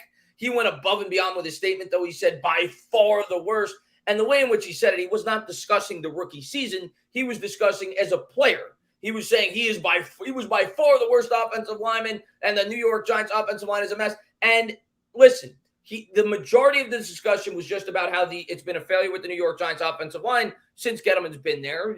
Not even just Gettleman. He wasn't talking about specifically, but just in general for the last 10 years for the Giants, which is completely true. But in terms of his critiquing of Andrew Thomas, I laughed because I said to myself, Baddog, this is a guy that's going on national TV that is criticizing the way the New York Giants have built their offensive line. So he's obviously admitting and saying that it is imperative that the New York Giants should have attacked the offensive line early and often. Who did Louis Riddick want in 2020 when the New York Giants had the 4th overall pick in a tackle-rich draft class? He wanted Isaiah Simmons. He said he would fall out of his chair if they didn't take Isaiah Simmons. Yet he's going on national TV and criticizing the New York Giants for the drafting of Andrew Thomas and saying they took the wrong tackle. Well, you wouldn't have even taken a tackle, and the offensive line would have been a complete disaster if you were the general manager. Right. So he came across like a hypocrite with his critiquing of Andrew Thomas. He would have taken Simmons, and our offensive line would have been an even bigger joke than it is now. And I think Thomas, and the other thing I'm going to say about Thomas, Baddog, and we're going to talk more about this, I personally think Thomas, you can't really judge him off last year. We had the musical chairs. They were moving guys in and out. He had 2 different offensive line coaches. We saw how much growth he had once they made the coaching change at the offensive line, once they got Colombo out of here. And we found out after the fact that he was hurt the entire year. He was playing on a hurt foot. He dealt with 2 different quarterbacks. It was a new offensive scheme for everybody in the offense. It is very hard to judge him. And then if you're going to judge him one-on-one against Tristan Wirfs plays with Tom Brady. Okay, I mean, that helps. I just want to read a couple of these before I lose them, and then I want to get more of your take on this, but I don't want to lose these. Tudo, man, thank you very much. I appreciate it. Never blame a bad or losing game on the players. If the food tastes awful, it's the chef's fault or the ingredients. All right there, Tudo. And I'm caught up here. Fisher, I'm going to read this. Just going to read a couple more, and then I want you to give your opinion on it. I just don't want to lose these. Fisher says, how does Xavier McKinney look in the preseason? Apparently today he looked pretty good. Haven't heard a ton about him, but there were some good write-ups about him today. Expect to see him out on the football field and get a pretty good opportunity, Fisher. I think they're going to use all 3 safeties a lot this year. They're going to find ways to get him out on the football field, and I'm excited to see how he progresses in year 2. And Raphael says, I can feel it, Baddog. Number 28 is on its way to New York. If they keep playing like this, they have a chance. But the back end of the bullpen still scares the shit out of me. Can't lie. It's still a heart attack every night. We were able to win a World Series with a heart attack and John Wetland every night as well in 1996. But this team is figuring it out. They can play long ball. They can play small ball. They can steal bases, manufacture runs. The starting pitching's been pretty damn good. If they continue to play like this, they got a chance. They're right there with everybody. The problem is, much like in 1985 when they won 11 in a row the last time, they can't catch Tampa because much like when they won 11 in a row, Toronto would not lose. There was no wild card in 85, but Toronto would not lose. And Tampa does not lose. And Tampa's got Baltimore again. I mean, Tampa Bay's got the easiest schedule you've ever seen the rest of the year. They got Boston. Not that Boston's easy, but they're not playing well. You got Boston. You got Texas, I think. They got Baltimore a ton. They got Toronto. They got the Yankees the last three. So hopefully it comes down to that. Just like the Yankees had Toronto the last three in 1985. Very similar seasons. 85 in this year. It's pretty crazy. And 85 was the one that got me in love with baseball. So been fun. But we're going to circle back to Thomas because I really want to get your opinion. I'm just going to read a couple more of these. Tudo, man, thank you very much. He says, I was 10 years old when Coach Coughlin took over the New York Giants and love the fact the way he changed the entire New York Giants. Listen, we have fond memories. He's my favorite coach ever. I didn't get to see Bill Parcells with the Giants. I was very young when he was with the Giants. I absolutely love Tom Coughlin, and I think that's why we love Joe Judge. He brought that Tom Coughlin flair back to the New York Giants with his disciplinarian. He doesn't seem as strict as Coughlin was when he first took the job, but he's definitely night and day compared to the guys we've had there recently. Yes. And Mike, man, thank you very much. Which receiver tight end will have the most receiving yards this season? How much? Same question for touchdowns. Go Giants. I'm assuming you're asking about the Giants, not the league in general. I'll start and then I'll have Baddog answer. Wide receiver, I'm most yards. Well, touchdowns to me is easy for the wide receiver. It should be Galladay. He's the tall target. He led the league in touchdowns 2 years ago. So that should be the guy. I'm actually going to say Rudolph is going to lead in touchdowns at the tight end spot. We brought him in for red zone efficiency. So I'm going to say Rudolph and Galladay lead in touchdowns. I'm also going to say Rudolph in yards. I could see maybe Shepard if he stays healthy all year surpassing him, but I'm also going to say Galladay, rather. I don't know if I said Rudolph. Galladay in yards and Engram in yards at the tight end spot. I don't know if he meant just which wide receiver or tight end, but to me, I think Galladay's both. I think if Galladay's healthy, he's got a career almost 17-yard per reception. He's a tall target in the red zone. And, I mean, maybe Engram. Engram could definitely end up with the most receiving touchdowns. I mean, if Evan Engram, down there in the red zone, the Giants have a lot of options. And he is definitely somebody that, is a good target. He gets open pretty easily. He's just got to complete the catch. And that's something that they're definitely going to target. And then with Galladay on the outside, they're going to have to pay a lot of attention to Galladay. So, I'm going to change that. I really do. I'm probably going to end up shooting myself in the foot because I believe him, Evan Engram this year. I don't know why. I just have a feeling he's going to do well. I'm going to say Galladay leads in yards, but I'm going to give Engram touchdowns. I think Engram could have 9 or 10 touchdowns. I think that's very possible. So I'm going to say Engram leads the team in touchdowns and Galladay leads the team. You're really high on Engram. You're really high on Engram. I am. It's weird. It's weird to think how down I am on this guy, but we'll see. Something just tells me in a contract season, I feel like he's going to put it together. He seems like he has a good attitude this year in training camp. I don't know.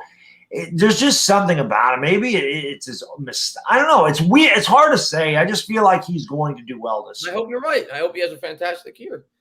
John, man, thank you very much. Boys, check. Oh, it's your wedding. You just got married, so I'm assuming you went to Hawaii for your honeymoon. Checking in from Hawaii. Mahalo. Heading to a luau soon. Sorry, John, man. I appreciate you for popping. You didn't have to pop in, man. Enjoy your time on your honeymoon. Enjoy your honeymoon, man. I'll see you. There's a guy that's been married with his wife for 21 years. Enjoy your honeymoon. Yeah, enjoy your honeymoon, man. But John, I appreciate enjoy your honeymoon. Don't be in here worried about us. You take care of business, my man. You're Italian. You know what to do, man. Appreciate it, John, though, man. Thanks for popping in, man. And Clock TX says, dog, 6-0 Gallo yard. Yeah, we said that earlier. Chris, offensive tackle kid Okiki. Is that who you're saying we should pick up? To be honest with you, I don't know much about him. I'm assuming that's what you're talking about. I don't know much about that player, to be completely honest with you, Clock. I do think we're going to need to pick up somebody, but I don't know much about him, if I'm being honest, Clock. But yeah, the Yankees. But 6-2 now, but they're still doing all right. Yeah, a little bit behind because we've been talking. Pandemonium, man, thank you very much. Thoughts on Dak's shoulder issues? I don't read too much into it. I think much like our players like Galladay and everything else, the Cowboys are taking their time with the injuries. Obviously, he's the quarterback. They're babying him. He's a veteran. I don't read too much into it. Me neither. John, man, thank you very much. Baddog, you sure it's not caused by feedback from the jack? Talking about the microphone. Also, stand up, Giants family. John, man, thank you very much. Appreciate it. Well, that's why I got to change the jack. That's why I chucked the jack when I started the stream. That's why I chucked the jack over in the corner. Now I'll pick it up and throw it away. But I do have other microphone jacks. I just bought two new ones. So hopefully that fixes it. And Tuto, thank you very much. So easy to spot Eagles fans from miles away. All have big mouths, oversized behind, secondhand clothes, pass through runs, and they never shut up. It's accurate. It's accurate. JD, man, thank you very much. Dog in a good mood. Wonder why. Hashtag Yanks raking. They are raking. You guys are killing it, right? You guys are the best team in baseball right now. They are the best team in baseball. So it's hard. It's funny to say that because 2 months ago they looked like they couldn't get out of their own way. So yeah, you guys are a lot like 85, man. It's weird. It's not even a debate right now. Irishman, thank you very much. Hey, Chris, great to see you as Baddog Talkin Giants football. Great content as always. I'm looking forward to the season and believe our offense will be competitive. Giants go 10-7 this season. Hope so. I hope you're right. Sports Illustrated actually came out with their predictions today. They had the Giants at 10-7 winning the division. So I hope you're right. I got us at 9, but I wouldn't be shocked if we won 10. I also wouldn't be shocked if we won 7 or 8, if I'm being honest. Right. But I do think 10 is obtainable. And a lot of it's the offensive line of Jones. That's what it comes down to. If they stay healthy, they could be good. I'm just going to read a couple of these below Tudo so I don't lose them. Chizolo, man, thank you very much. He says, Engram can literally be a top 5 tight end if he can catch. In terms of a pass catcher, I'll agree with that. In terms of a pass catcher, he's obviously not a very good blocker, and I don't even really look at him as and I think that's why we brought in Rudolph. I don't think they look at him as a pure tight end. But in terms of a pass-catching weapon at that position, if he could catch and stay healthy, yeah, I think he could at least be a borderline top 5 tight end. I'll agree with you on that. Chizolo. And Zahai, man, thank you very much. Says, I'll DM you then. And it's almost that time, fellas. By the way, I think DM me on Instagram. I think Lorenzo can thrive at middle linebacker in the 4-3. He's got the speed to be a bit of a side-to-side guy. Yeah, let's talk a little bit about Lorenzo Carter. Obviously, we don't know what he's going to be, right? He's coming off an Achilles injury. That's a very serious injury. They did use him a bit at the middle linebacker position last year. They also used him up at the line of scrimmage. They kind of moved him around. I don't know. I don't know if he could be a full-time middle linebacker. Could you use him there in certain instances? Yes. I don't view him as he's not really good in coverage. I know he's got the athletic skill set, but he's not the best in coverage. I don't really view him as a linebacker, but I could see them using him there in certain instances with certain packages, but I don't really view him as an every down middle linebacker. No, me neither. It'll be interesting to see what they do with Carter.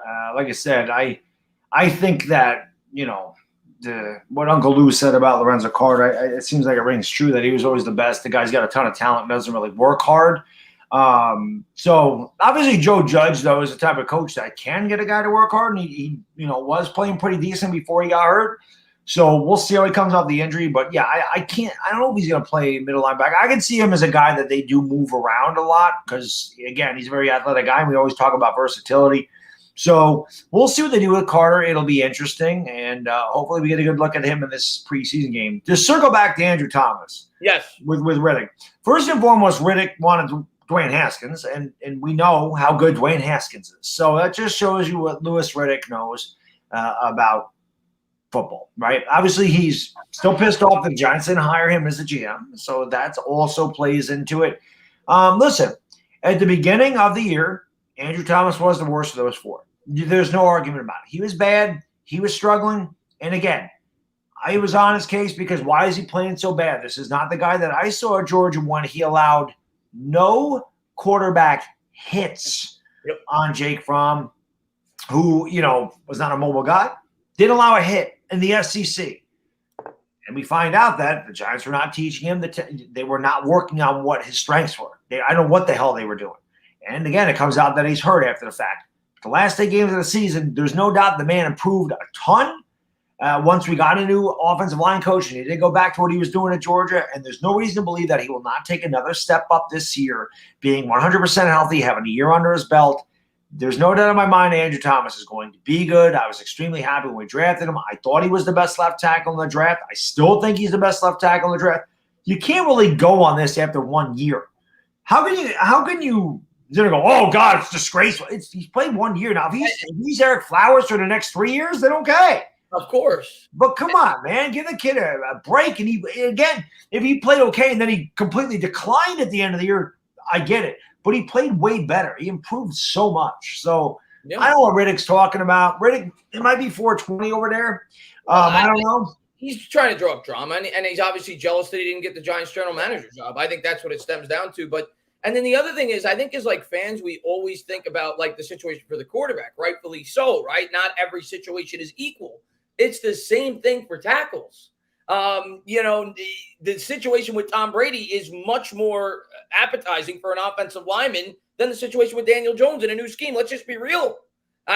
Tom Brady's one of the best pre-snap quarterbacks ever. He gets the ball out in seconds time. And that's not saying that Tristan Wirfs is a bad offensive lineman. I love Tristan Wirfs. He's very athletic. I loved him coming out. I'm sure he did great things with the Bucs. But put Andrew Thomas on the Bucs on the right side, I'm sure he would have looked a lot better. So it's circumstantial as well. They're rookies. It's way too early to judge these guys after 1 year. We all know Andrew Thomas has a lot of talent. Let's see how he grows in year 2. I think Riddick was looking for clickbait. That's just my opinion when it comes to that. His overall point on the Giants offensive line goes without saying. His overall point on that it's a make or break year for Dave Gettleman, not Joe Judge, Daniel Jones, Jason Garrett goes without saying. All stuff we've said already.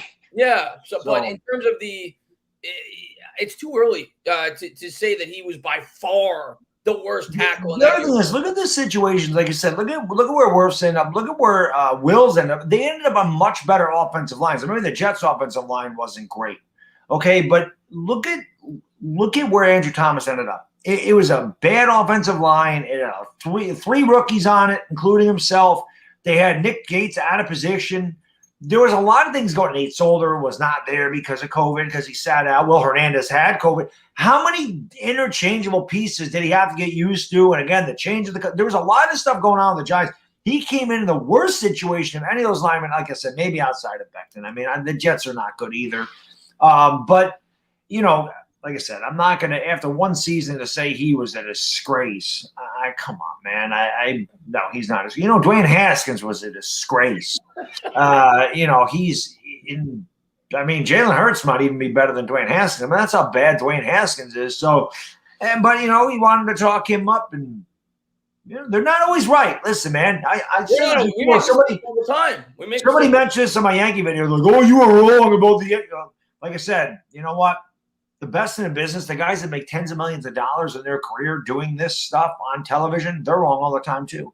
That's what you get when you have an opinion. You're going to be wrong. When you talk about something every day or every other day, and you're discussing the barometer of a team or the barometer of a player, at that moment, most of the time you're going to be wrong because they're either going to go this way or they're going to go that way. So if you're pumping him up and then he sucks, or this aged poorly, or vice versa. So listen, he's wrong. He's right about a lot of stuff, but he's wrong about this. And it is what it is. I think Andrew Thomas is going to be just fine. I agree. And I'm going to read a couple of these. Tudo, don't think I forgot about you. I'm going to get to you. I just don't want to lose these. Joseph Ramirez, thank you very much. Do you two believe in Garrett to put all the pieces together and make an unpredictable offense? Yes.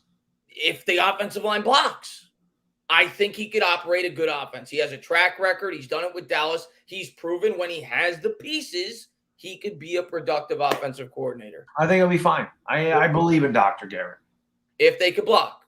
That's what I'll say. He's got the weapons now. The offensive line has – I'm not saying it's got to be the Browns' offensive line, but they have to give Jones enough time to be able to throw the ball down the field. That's what it comes down to. So it's the same thing for Jones and Garrett for me. They're linked at the hip. They need the line to produce for their offense to work, especially in an offense like Garrett runs.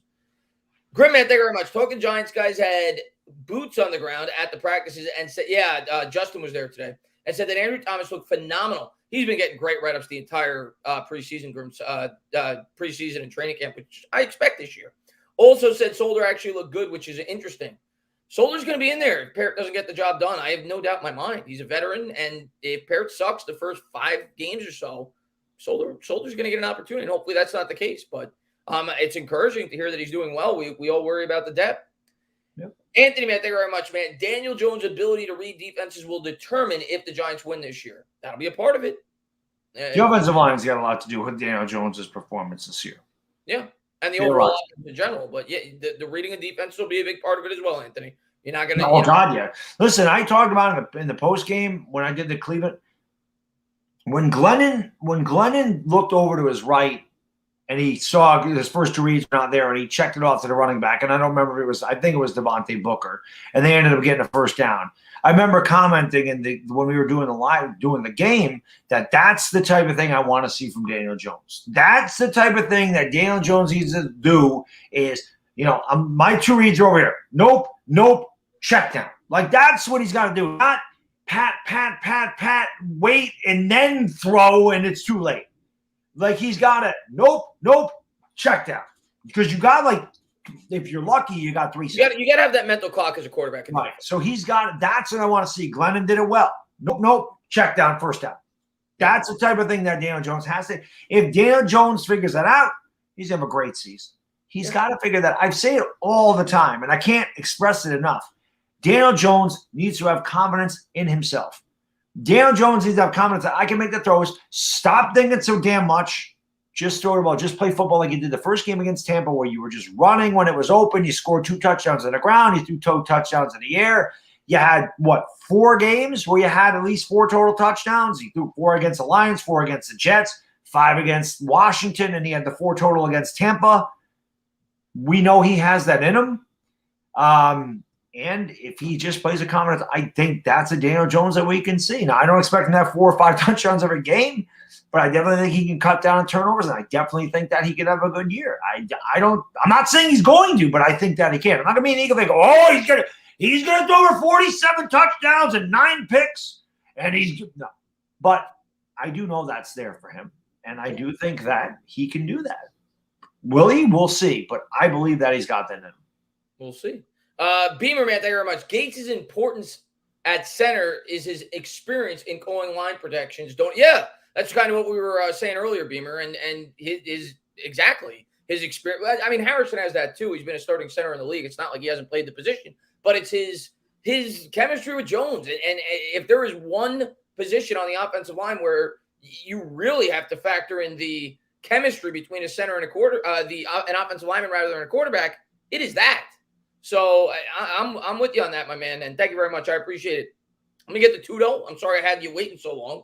We are Italians. We are anti-Eagles for life. The only way we could calm down is to find an Eagles fan anywhere and a lightning straight hard jab on the button. The same jab can punch a hole in a brick wall. Tudo hates it. I got to meet Tudo. At the Giants. Tudo's a young guy. Tudo's only 27 then. He said he was when Coughlin got there, so he's a young guy. I graduated that year, so there you go. That's how old I am. I graduated when Tudo was born. That's 27 years ago. Yeah, so I got about almost 10 years on him. 8 years. Old as dirt. Fix the O-line says Giants building a training hill for next year's camp. Yeah, that's been the big thing. Maybe they will. He seems to take a lot of things from the New England Patriots. So listen, I want to say something real quick. I see Yankee fans in the chat saying Tyone stinks. Listen, guys, he's struggling. Right? Pitchers struggle now and again. This guy won pitcher of the month in July. He has been better than any of us dreamed that he could have been. Right? He's having a bad night. Right? He don't suck. He's having a bad night. It happens. Roger Clemens had bad nights. Randy Johnson, Nolan Ryan, Sandy Koufax. How many pitchers you want me to go through? He's none of those guys, but they all have bad nights. He's having an off night. He don't stink. He's just having a bad night. Still winning? Take it easy. V-Man says 2 things. Who are your favorite picks for the offensive rookie of the year? And Chris, thoughts on the passing of Charlie Watts? Love his drums on Painted Black. Yeah, obviously it's horrible. And, when anybody passes away, that's horrible. But, rest in peace. But as far as the offensive rookie of the year, obviously most people are going to point to the quarterback. And which quarterback's going to get the best opportunity to succeed? I don't know. I can't see Wilson putting up unbelievable stats with the Jets, even though I really like him. I think he's going to be up and down. Trevor Lawrence, same thing with the Jaguars. As talented as he is, he's not in the best situation. Trey Lance, I don't know when he's going to get an opportunity. I think he's in the best situation, but I don't know when he's going to get an opportunity. I think Garoppolo is going to start the year. And really the same thing in Chicago. So I think it's tough, but if it's not going to be a quarterback, which it very well may not, then you're going to look at the running back. ETN's already out for the year, so that takes him out. It's tough, man. I guess Lawrence would be the pick just for the simple reason that he's going to get to start the entire year. And he's probably going to be able to put up, stats from trying to catch up with that bad Jacksonville Jaguars team. So I guess he'd be my pick, but yeah, that would be my pick. It's tough. I mean, you go with a wide receiver too, but I honestly think Kyle Pitts could win it. He could. I like Kyle Pitts that much. Atlanta's offense isn't a problem. Their defense is a problem. But I could see Kyle Pitts maybe. I don't know how Jamar Chase is going to do. Too many mouths to feed, I feel. I mean, he's going to be good, but too many mouths to feed, in my opinion, for him to have like an unbelievable year. Right. I think Kyle Pitts is like, there's no Julio Jones there anymore. So I definitely think that Kyle Pitts is a guy that can win the Offensive Rookie of the Year. Yeah, I could see that. Chase, like I said, I could see him put him up good numbers, but not good enough to win it. Devontae Smith may get a lot of targets in Philadelphia. They don't have a lot of good wide receivers, but I just don't think Hurts is going to put up great numbers. And as far as the same thing with Waddle in Miami, even though we both love him, I don't know if that's like an unbelievable situation, but with Tua throwing him the football, but we'll see, man. Danilo, man, thank you very much. What's up, my man? It's been a while since I could catch you guys live working hard here in Brazil. Man, we appreciate you for tuning in from Brazil, man. But I will talk to you afterwards. Hey, man, thank you so much for being here, and thank you for the support on both of our channels. By the way, if you guys haven't done so, please go in. I don't know if I put it in the description, but regardless, my mods could drop it. Baddog Sports. Please go over there, subscribe. We do this show weekly. We're going to be over there next week. We're going to be calling the game over there this week. And I'm sure if you're a subscriber of ours, you probably know both of us by now, but we always get new subscribers. So go over there, check them out. We're going to be over there on Sunday. We're going to have fun on Sunday. We always do. We always have fun calling the games. I can't wait. I can't wait, man. And this will be the last game that we can call together that we really won't be like on pins and needles. We'll be able to just relax, enjoy it, hope they have a good game, but we're not going to get too crazy. No, it'll be a fun week one will be a totally different story. Week one, it'll be that's such a big game too. We're going to be nervous on week one. Yeah. Ed's, man, thank you very much. She says, Chris, Thomas is not good. I'm a diehard fan. He's not. I remember last year you were saying it after like 4 or 5 games. Obviously, you're still not convinced. I'm going to disagree with you. And I think Baddog's going to disagree with you too. But I think Andrew Thomas will be good. That doesn't mean he's going to be incredible. That doesn't mean he's going to be an all-pro tackle. But I think he's going to be at a bare minimum, a good tackle for the New York Giants for a decade. That's my honest opinion on Andrew Thomas. And I think you'll have a lot more confidence in him this year. Yeah, I agree. But Mark, he wanted Chase Young. Most of us did. And I know he's still pissed about, winning that game. Listen, like I said, hindsight being 2020, yeah, I wish we lost it. Okay. But when I'm watching a game or we're calling it, I can't root against them. No matter what the hell it means, I don't want them to tank. I don't want them to mail it in. I don't want that. Would it have been better for them? Probably. Okay. But I don't have that in my body during a game to go, God, lose. I don't. Yeah. I can sit there and go, God, I hope they lose every game. I don't mean it. I just say that because I'm pissed. But I get it. I understand. But, yeah, Mark, I think that you're going to see Andrew Thomas bounce back. And I think he did have a good second half. And I think he'll have a good year. I really do. Hopefully we're right. But if he doesn't, obviously, then maybe you can start saying this was the wrong pick. But I think we got to give him at least one more year with some stability as far as offensive line coaching and coaching goes and everything else. Last year was very weird. So I think he's going to be good this year. I really do. Yvonne, man, thank you very much. Who will be our top player on our defense this year? How many touchdowns for Barkley? Super pumped for this year. Let's go. Listen, I think Barkley, like we've said all along, is going to be eased in first game. But I think 10 plus. If he plays 17 games this year, I think he has 10 plus combined touchdowns at a bare minimum. I'll say between 10 and 15 combined touchdowns. I think he's going to be used a lot in the passing game. He's going to have big plays. If he's healthy, Barkley's in for a big year. We know that. Barkley might be the most talented running back on the planet. He's just got to stay healthy. And you hope that this offensive line can take a step up and help him out. But I think Barkley's in for a big year if he can stay healthy. As far as the top player in our defense, I think you still got to go Bradbury, but you go a number of guys. Leonard Williams is great. You go Bradbury. I think Bradbury is the most important, because if he goes down, my God, our second corner will be a disaster. Plus, you're asking Adoree Jackson to take on added responsibility. So I think Bradbury is our most important player on the defense, and I think he's the best player on the defense. But Baddog, what about you? Yeah, I mean, I think it's going to be Bradbury. I think that he's the most consistent guy on our defense. You could also put maybe Jabril Peppers up there. Again, it's another guy with a contract season. He had a great year last year. Definitely a possibility that it's Peppers. It could be Leonard Williams. Could be Blake Martinez. It's a good thing about the Giants defense is they're so good, and there's a lot of talent there, and a lot of guys performed well last year that you could go with a number of guys on defense for Defensive Player of the Year.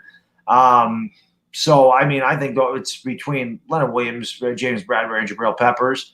Touchdowns for Barkley, I agree with Chris. I think that 10 is not out of the realm of possibility, depending on how many games he plays. Like the first month, he's probably not going to get a huge workload. But even if he does play 13 games, there's no reason to think that the guy can't score 10 to 12 touchdowns combined easily, with the checkdowns out of the backfield and obviously being able to run the ball. I don't think that's out of the realm of possibility. Listen, if Saquon Barkley's healthy and the offensive line can open up a hole for him, we saw how well they did with Wayne Gallman and Alfred Morris and Freeman last year. So with Barkley, I remember when Wayne Gallman would break one and we'd all be like, if that was Barkley, he'd be gone. If that was Barkley, he'd be gone. So hopefully we have a couple of those years because that anytime he gets a hole, he could be gone. So, yeah, I think that 10 plus is not out of the realm of possibility. Yeah. And Dan, man, thank you very much, man. I appreciate it. I'm just going to read it on the phone because I'm not caught up here. He says, I'm shocked to see how much the Pods and the Pods and Mets, sorry, Chris, have collapsed. And Baddog, if we win 3 or 4 sweep the A's, we basically put them away. Yeah, I'll speak first about the Mets, Dan. I'm not shocked just because, and I'm not trying to make excuses, but the injuries. I mean, the injuries really piled up on the Mets. Jacob deGrom obviously was the heart and soul of that team. Lindor missed over a month. Like, our 2 best players were out, and the Mets have kind of just found ways to hold their head above water throughout the entire year. And I think once they had all those injuries, it kind of just all fell apart. I think the starting pitching, it fell apart in the second half.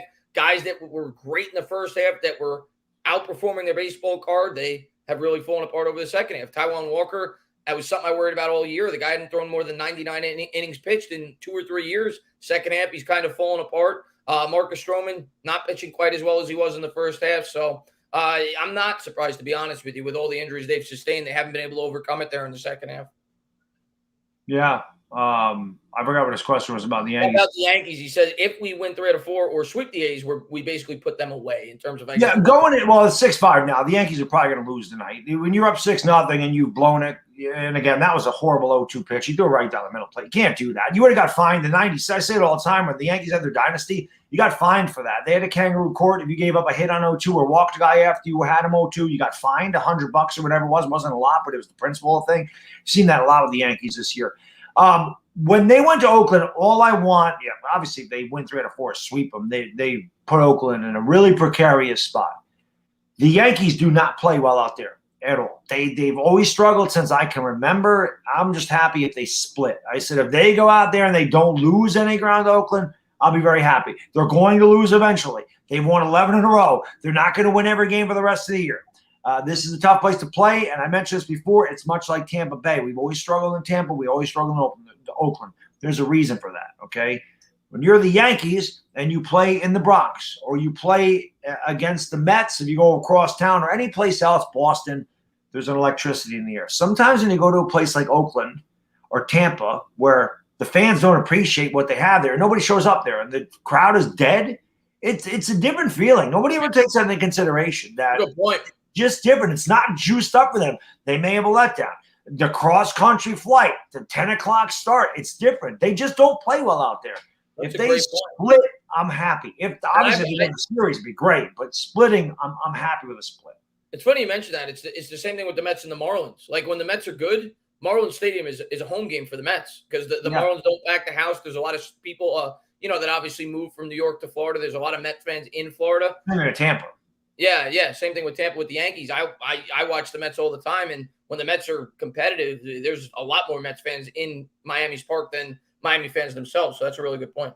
And Rick, man, thank you very much. Ricky the Wolf, he says, by tradition, a Mets fan roots for the Jets and the Yankees fan roots for the Giants, obviously dating back to the days where they played in each other's stadiums. Giants fans and Yankees fans seem to go together. He says, but you're an exception. I am. I always say it. I was dropped on my head at birth. No, I was a Met fan when I was growing up as a kid. I just grew up a Mets fan. What team would a Bills fan go for then? I am not a Bills fan. If I had to guess, either the Yankees or maybe Toronto, since they're close to Canada, if I had to guess. But I don't know. It would either be Toronto or the Yankees, though, I would think. Yeah, I think the Bills do go for the Blue Jays for the most part. Yeah, I mean, they're basically in because it's their neighbors. It basically is Canada, and that's where Toronto was playing some of their games. They played in Buffalo, but yeah, I think that's what that is.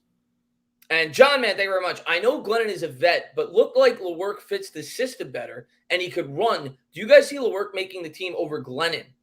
I do not. And I agree with you in the sense that I do think LeWerk is much more similar to Daniel Jones in terms of his mobility and his ability to run. But no, they signed Glennon here to be the backup. I hope LeWerk stays on in the practice squad. And if Daniel Jones goes down, maybe he gets an opportunity to step in as the backup, or who knows. But no, I think Glennon's going to be the backup. He's a guy with a lot of NFL experience. And I think a lot of Giants fans just gave up on him after the first game. I didn't get it. He didn't even get that many snaps. I think he's a serviceable backup. I think he's a solid backup. I do expect Glennon to be the backup for the New York Giants. Agreed. I thought Glennon played well against Cleveland. So, yeah, the Giants didn't bring him in here for LeWerk to take his spot. So, LeWerk's more of a camp body. He did look pretty good against the fourth-string guys. But, again, like we said earlier, fourth string, don't read too much into it. Right. Yeah. With the other players when we were talking about it. Look better than Thorson, I can tell you that. Yeah, well, yeah. I think that's why fans are so obsessed with LeWerk, because they saw how bad Thorson was, so it made LeWerk look so much better. But no, he looked good, but it was, like you said, third and fourth stringers. Yeah. Yuri, man, thank you very much. People bash on Thomas knowing that Colombo was a bad offensive line coach. Look at Becton now, overweight. Yeah, as good as Becton is, Yuri, and I watched some Jet games. I watched some clips. I watched Bobby do the offensive line breakdown videos. He was comparing Becton, Wills, Wirfs, Thomas all year. And Becton was good. Becton was very good, but you're absolutely right. That's one thing that a lot of people don't take into account. I think Becton is going to have injury problems throughout his entire career. I really do. He's had weight problems throughout college. He's having weight problems now in the NFL. He was banged up a little bit last year, and I hope not. I'm rooting for him. I hope he has a great year, great career with the New York Jets, but I think that was a major reason why people viewed Becton as a gamble. And I think he's going as good as he was last year. Here's what I'll say, Baddog. If you ask me, out of the 4 tackles that were drafted, who is the biggest risk for injuries throughout his career, I don't even think it's a debate. I think it's Mekhi Becton. Right, I agree. That was why I didn't want them to draft Becton, because I felt like he was a massive risk. He might have had the highest ceiling of any of those 4 linemen, but there's no doubt about it that he was the biggest risk because of injury, because of his weight, and everything else. So, yeah, I still believe in Andrew Thomas. I still think Andrew Thomas is going to be the best out of those 4 guys when his career is all said and done. We'll see. There's a long time to go before that happens. But Becton was definitely a huge risk, which is why I really didn't want the Giants, because you know how we are. We're not lucky. The Jets aren't lucky either. So it was just it's a high-risk, high-reward thing with Becton. Hopefully he stays healthy and can keep his weight under control, but you just never know. Yeah. And Clockman, he didn't have to do that, man. Thank you very much. He's given me the offensive lineman that he wanted me to look up. I'll look him up after the stream, Clock. I'll definitely look into him. Offensive tackle, Tennessee, 6'6", 315. Raw fits us.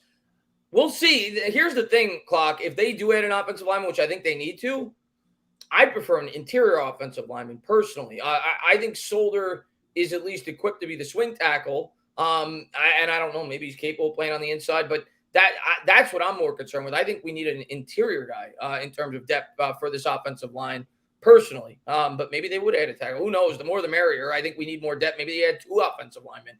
But I prefer a guy that could play the guard spot. Yep. And Tudo, man, thank you very much. There are lots of amateur videos on YouTube by others, but they're removed immediately. You can see how we erupt the entire section at the link in a second. Oh, you're talking about when you go to the games, Tudo? I'm sure. The Tudo Mafia coming in there. Honey Tana, man, yes, found the right channel. Just got to look for 2 sexy white dudes talking about the Falcons. Oh, God. What's going on there, Tana?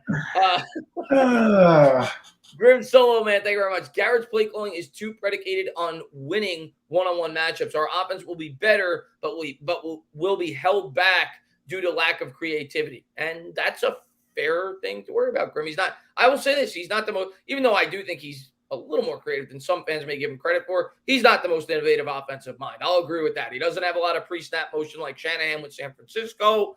I'll agree with that. And I do think, yes, it is an offensive scheme that relies more so on the offensive line than some other offense. Like Ben McAdoo's scheme, for example, it was get the ball out as quickly as you can. It was short passes, so on and so forth. It was like the 7-second offense or whatever 2-second offense or whatever they called it. This is an offense that, yeah, you need to hold blocks. And it's why when they brought in Garrett, as excited as I was for it, because I thought they were going to be throwing the ball down the field more with the Air Coryell, you need to be able to hold blocks to be able to do it. So yeah, if the offensive line is not good, we're going to struggle on offense. That's any offense, but particularly in a scheme like this, you need to be able to block, to be able to take shots down the field like Garrett wants to. Yeah, and also, I said this a number of times too, all the people that want to make, the excuse for Daniel Jones, oh, he had no talent, there was no Barkley, there was no this guy was hurt, the offensive line stinks. Jason Garrett had the same people to work with. What is Jason Garrett going to do when Colt McCoy is his quarterback? And there's no Saquon Barkley. How creative can he be? How creative can he be when Daniel Jones isn't protected? I mean, I don't know what people want from Garrett, but if you want these deep passes, these 5- and 7-step drops, you want this misdirection, end around, double reverse stuff, the line has to hold up. Those plays take time to develop. And if Daniel Jones has no time, or they're stuffing the run at the line of scrimmage, and we're 2nd and 12, 3rd and 14, there's not a lot of plays in the playbook for 3rd and 14. There isn't. And usually that's a give-up play. So let's give Garrett another year, man. I understand he came from Dallas. Everybody hates Garrett. I get it. I didn't like him either, right? But he's our offensive coordinator. We got to hope that he figures it out. Got to hope that the offensive line holds up, that these guys are healthy. And I think if this happens, I think if the offensive line can protect a little bit, and Barkley's healthy, and Galladay's healthy, and Tony's healthy, and Engram's catching the ball, you're going to see a much different offense. Yeah. But Garrett had very little to work with last year, just like Daniel Jones did. And there was even games that he didn't have Daniel Jones to work with either, or a healthy Daniel Jones at the end of the year. And he went up against some pretty damn good defenses. So let's give him a chance. I still believe maybe he's not the most innovative guy. He's not Lincoln Riley, okay?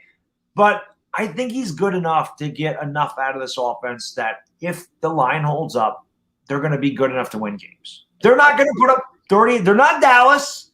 Okay, they don't have Cooper and CeeDee Lamb and Michael Gallup and Ezekiel Elliott. They don't have that. So, and then on that line. So let's give him another year. He's probably going to be going to the end of the year either way. We're just going to deal with it this year. Yeah. And Ed says, let's be honest, dog. If you were GM, none of these last 4 first-round picks would be on the team. It has to cross your mind what the Giants see in these picks and the direction they are choosing to take. I'll let you talk about it, then I'll talk about it. You're probably right. I mean, Daniel Jones would not be here. I can tell you that. Barkley would have been. I would have taken Barkley. I'm not going to lie. I would have taken Barkley there. I can't deny that. I love Saquon. Well, Baker Mayfield was the guy that I wanted, but Baker wasn't there. So I definitely would have taken Barkley. It would not have been Jones. It would have been Josh Allen. I definitely wanted Josh Allen. I would have taken Isaiah Simmons. He's not been good. I would have taken Isaiah Simmons. So I would have been wrong there as well. He hasn't been great. And this, I don't know who I would have taken at 20. I'd have to go back and look at it. It wouldn't have been Kadarius Toney. I can tell you that. I probably would not have went wide receiver there. But, I'm not the GM, man. I can sit here and play armchair quarterback, Monday morning quarterback. I mean, I can do all that stuff just like every other fan can. But at the end of the day, I said it before, there's a reason that I'm sitting here and Dave Gettleman's sitting where he is. So hopefully, Mark, these guys just develop, man. Barkley's great when he's healthy, just hasn't been healthy. Got to give Andrew Thomas some time. Daniel Jones is still it's hard to put your faith in him. It is. So let's be honest. But I loved Barkley too. So I don't know. Yeah, but you're right. 3 or 4 would not have been here. You're right. 3 of the 4 would not have been here. And in terms of my take, Barkley wouldn't have been here for me. And at 2, I would have taken Barkley, but I would have tried to trade down. I think they did, and nobody took it. If I couldn't trade down, I probably would have taken Barkley because I wouldn't have taken Darnold. I wouldn't have taken Rosen. And it's easy for guys like Eds or anybody watching the stream to say, oh, I would have taken Josh Allen. I don't believe that. Most people that say that were either Rosen or Darnold if they wanted to go quarterback. And if we're being honest with ourselves, more than likely, most Giant fans didn't want to take a guard at number 2 overall. In the history of the NFL draft, there's only been 10 guards selected in the top 5. There's been like 50 running backs selected in the top 5. So the argument of the scarcity of the running back going in the top 5 holds water for the guard position as well. I would have preferred to trade down. I'll be the first to say that if I was the GM, if I had to stay at 2, if I'm being honest, I probably would have taken Barkley. In the following draft, you watched our reaction. We both wanted Josh Allen. We would have taken Josh Allen. Baddog and me are in complete agreement with that. In 2020, I would have taken an offensive lineman. I don't know which one it would have been. It would have been Thomas or Wirfs or Wills. That's who it would have been. It would not have been Becton. It would have been one of those 3 tackles. They needed a tackle, in my opinion. It was a no-brainer in terms of the position that they needed to take in that draft in a tackle-rich draft class. So I'm in agreement with the pick last year. Maybe not Thomas. We'll see how it pans out. But in terms of the position, it was a no-doubter for me. I would have went tackle. I would have tried to trade down in 18. If not, I probably would have taken Barkley. And in 19, we both would have taken Josh Allen. But here's the thing. If we took Josh Allen, then I probably would have been forced to take a quarterback in 2020. And maybe I end up with Herbert. But again, it's hindsight 2020. And if you have Herbert, your offensive line is a disaster if you don't have Andrew Thomas on this team. And then you got to go pick after pick after pick on the offensive line. But, we can't live in the past. We got to talk about how we're going to build this team going forward. Yeah. But Eds, man, thank you very much, man. I appreciate it. Simon, man, thank you very much. I know lots of Met and Giant fans. The theory is, obviously it's much more, they're probably more so on Long Island. Simon, there's a lot of Met fans on Long Island. I think that's a big reason why I'm a Met fan. There's probably more Met fans on Long Island than Yankee fans, actually. So that probably has something to do with it. The Yankees are in the boroughs. Yeah. Yankees are in the boroughs and upstate. But I know plenty of Met and Giant fans, but obviously it's much more common for Yankees and Giants. Yes, it is. And Booze, man, thank you very much, man. I appreciate it. My favorite YouTubers by far. Let's go, Giants. Thank you, buddy. And thank you so much for being here, buddy. I appreciate it. Let's see what we got. And John, what's going on, man? Glad to see you, man. Baddog, can you pitch? No. No, never could. Never could pitch. The Yankees need pitching? No, actually, pitching's pretty damn good. Like I said, the back end of their bullpen's a little worrisome. Tyone had a bad. It happens. I honestly don't remember the last time a Yankee starting pitcher gave up 5 runs in a start. Maybe it was Garrett Cole against Boston. I really don't know. It has been a long time since one of the Yankee starters had an outing like that. Yeah. It's going to happen. It's going to happen. They're still winning. Hopefully they can get some more runs, but Oakland has all the momentum right now. Yeah. And Horny Tane says, all joking aside, Tane, I like the forehead look. On the football side of things, I like Darnay Holmes this year. I think he's going to be good. We need him. Well, I appreciate that, Horny Tane. Thank you. I like the beard look, the Santa beard. And yes. I haven't been wearing my hat because I'm still waiting for it to get mailed back to me. I left it in Pestiano's car when we went to the Giant games. That's why I haven't been wearing the Giants hat, but I'm going to be getting it soon. Maybe I'll leave the moss out more often. Zahab, you don't got to donate, man. He says, Chris, I couldn't find your Insta again. How can we make it happen? Zahab, do me a favor. Don't donate in the comments after the stream. Just drop your Instagram or your email, and I'll try to contact you. So just drop it after the stream, man. Thank you very much, man. I appreciate it, buddy. Let's see what we got. But let me just catch up here. And Ed says, if you look at teams that are very good and look at their rosters, a lot of the starters are players picked in rounds 3 to 5. You're crazy. I wanted Bradley Chubb. Here's what I'll say about Bradley Chubb. Bradley Chubb's pretty good, but I don't think Bradley Chubb will win very many football games if we drafted him. They still would have taken Daniel Jones the next year. That goes without saying. I mean, you could say you wouldn't have, but they were going to take Daniel Jones in the next draft. So if we had Bradley Chubb instead of Saquon Barkley and Daniel Jones, we still have the same problem. We have an even less explosive offense because Barkley's not in it. We still have the same offensive line problems, and Bradley Chubb is a pretty good edge rusher. I don't think that would have made much of a difference in terms of wins and losses over the last 3 years had we taken Bradley Chubb. That's just my honest opinion. Maybe you disagree with it. Yeah, we'll see. I mean, there was also other first-round picks, which I forgot to mention. And I liked both. So I liked Dexter Lawrence. I thought maybe we reached for him at 17, and I loved DeAndre Baker. I'm not going to deny that. I wanted Clemson. I wanted Dexter Lawrence and DeAndre Baker. I wanted them both. Now, Dexter Lawrence is pretty good. He's not great, but he's above average. DeAndre Baker sucked. And then had this whole ordeal, and it is what it is. But I can't sit here and think like, oh, I don't listen. I'm not that guy that's like, oh, I would have never taken him. I never said I wanted. No, I tell you I wanted somebody and they suck. I was wrong. That happens. I'm right about some guys that I didn't want that sucked. Eli Apple, Eric Flowers. Those guys are terrible. I didn't want Daniel Jones. He hasn't been great so far, but I wanted Isaiah Simmons. No good so far. I wanted DeAndre Baker. He's not even here. So listen, much like if we're being honest, like the GMs and the analysts on TV and other fans, you're right sometimes, you're wrong sometimes. It's human. And as I said, when people are like, "Oh, you're wrong, man." Listen, I've said this before. I've been with my wife 21 years. I'm wrong every day of my life, so I'm used to it. Even when I'm right or wrong, so it doesn't matter. So people say you're wrong. I don't give a shit. My wife tells me I'm wrong every day, and usually I am. So I'm used to it. Yeah, and the thing is, a lot of the times the fans they'll always say they hate what the GM does, but they won't admit when they were wrong either. Like a lot of the people that complain about the Barkley pick, and I get it, running back second overall, we say it all the time. It was not the right pick. We didn't have the team situated to get the most out of him, but they won't then volunteer that they wanted Josh Rosen. They won't. I wanted Rosen. I've said the only quarterback I wanted was Mayfield. I did not want Josh Allen. I did not want Josh Rosen. I didn't like Sam Darnold. I was not a Sam Darnold fan at all. But I did. I had a video. I don't know if it's still on my page or not. When I'm talking about the 2018 draft, I don't know if I still have those. Where I talked about maybe trading. I talked about trading Beckham that year. And saying, but I wanted too much. I was like, Cleveland needs to give us like 4 and 32 or whatever they had, which we would have got. But I talked about at that point, you get Quentin Nelson at 4.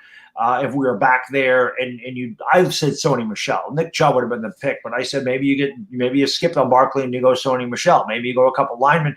Maybe you figure other things out. But like I said, man, you win some, you lose some. It's over. It's 4 years ago now. Just like people talking about Odell Beckham. Oh, Beckham this, Beckham that. And we could talk about 2018 till we're blue in the face. Go on. In my opinion, now the discussion should be about, like, I got it the first couple of years, but now we got a new coach. Let's look forward and let's look to try to improve this football team going forward. That's my opinion. Like everybody that critiques the Barkley pick, and I get it, I'll be the first to say it was not the right pick. I think they were in a tough spot. I think a lot of the guys that fans wanted at that point in time would have been the wrong pick as well. They should have traded down in an ideal world. It is what it is. Barkley could still be part of a good football team. And let's build this team. Let's move going forward, and let's see what we could get. I'm sick and tired of talking about 4 years ago. And I know it was a bad decision. I'm sick and tired of it. It's time to move on. That's just my opinion. Yeah, hindsight's always 20/20. You can go back and go, God, this was a terrible pick. And hindsight being what it is, Barkley probably wasn't the right pick. But I can tell you this, I was excited when we drafted him because I thought he was one of the best players in the draft. I felt like we needed an explosive running back. You're not taking a tackle or two most of the time. And I'm not I know you need the offensive line, but it's not the sexiest pick in the world. And I did not want a quarter. I wanted Baker Mayfield. That was the quarterback I wanted. So I did not want Darnold. I was scared they were going to take him. They didn't trade back. So I wanted Barkley too. It's just how it goes. I also wanted them to trade up and get Deshaun Watson in 2017. It didn't happen. So what can you do? Yeah. And Kevin, man, thank you very much. Bears will start 0-1 versus the Rams. My guess is Dalton starts through week 3. Yeah, I think they'll pull the plug on Dalton. I'm not looking at their schedule right now. I'll pull it up because people always talk about the Bears. And obviously, let me hit the head real quick. I'll be right back. Yeah, I'm going to pull up the Bears schedule right now. I know the Bears schedule is brutal. I'll pull it up right now, actually, so I could have a better idea of when I think they'll pull them based on their schedule. At the Rams, they're going to lose. Bengals, I agree with you. I think after week 3, looking at their schedule, that is the perfect time to make the quarterback change because they play Detroit at home. You're talking about arguably the worst team in football. That would be the ideal time to put Justin Fields in, get his feet wet. I'm in complete agreement with you. I think that'll be the game that they do it. And looking at their schedule, man, I don't think they're winning at the Rams. I don't think they're winning at Cleveland. I don't think they're winning at the Bucks. I don't think they're winning at the Steelers. I don't think they're beating the 49ers home. I don't think they're beating the Ravens. I don't think they're winning at Green Bay. So there's like 7 or 8 losses right out of the gate. Maybe they win one of those games. But I find it hard to believe based on the schedule that they have, based on the fact that they're going to be starting a rookie quarterback. As good as he may look, it's kind of like we've talked about this entire stream. It's second and third teamers a lot of the times that you're evaluating Justin Fields. And I'm not saying he's not going to be a great quarterback, but rookie quarterbacks struggle. I mean, Justin Herbert last year, he's great, had an unbelievable rookie year, still only won 6 games with the LA Chargers. So I don't think they're going to win more than 6 or 7 games. They're going to be starting a rookie quarterback all year, and they have a very challenging schedule. But we'll see. But I'm with you on that. After looking at their schedule, Kevin, I think it'll be week 4. I think that's an ideal time to put Justin Fields in. Nah, they're going to win 3 games, and we're going to pick third. You want to trade that pick and get a ton. I hope so. And Grim, man, thank you very much. The argument of 2 falls apart when Dave Gettleman said he didn't take goals at trade down, which was criminal.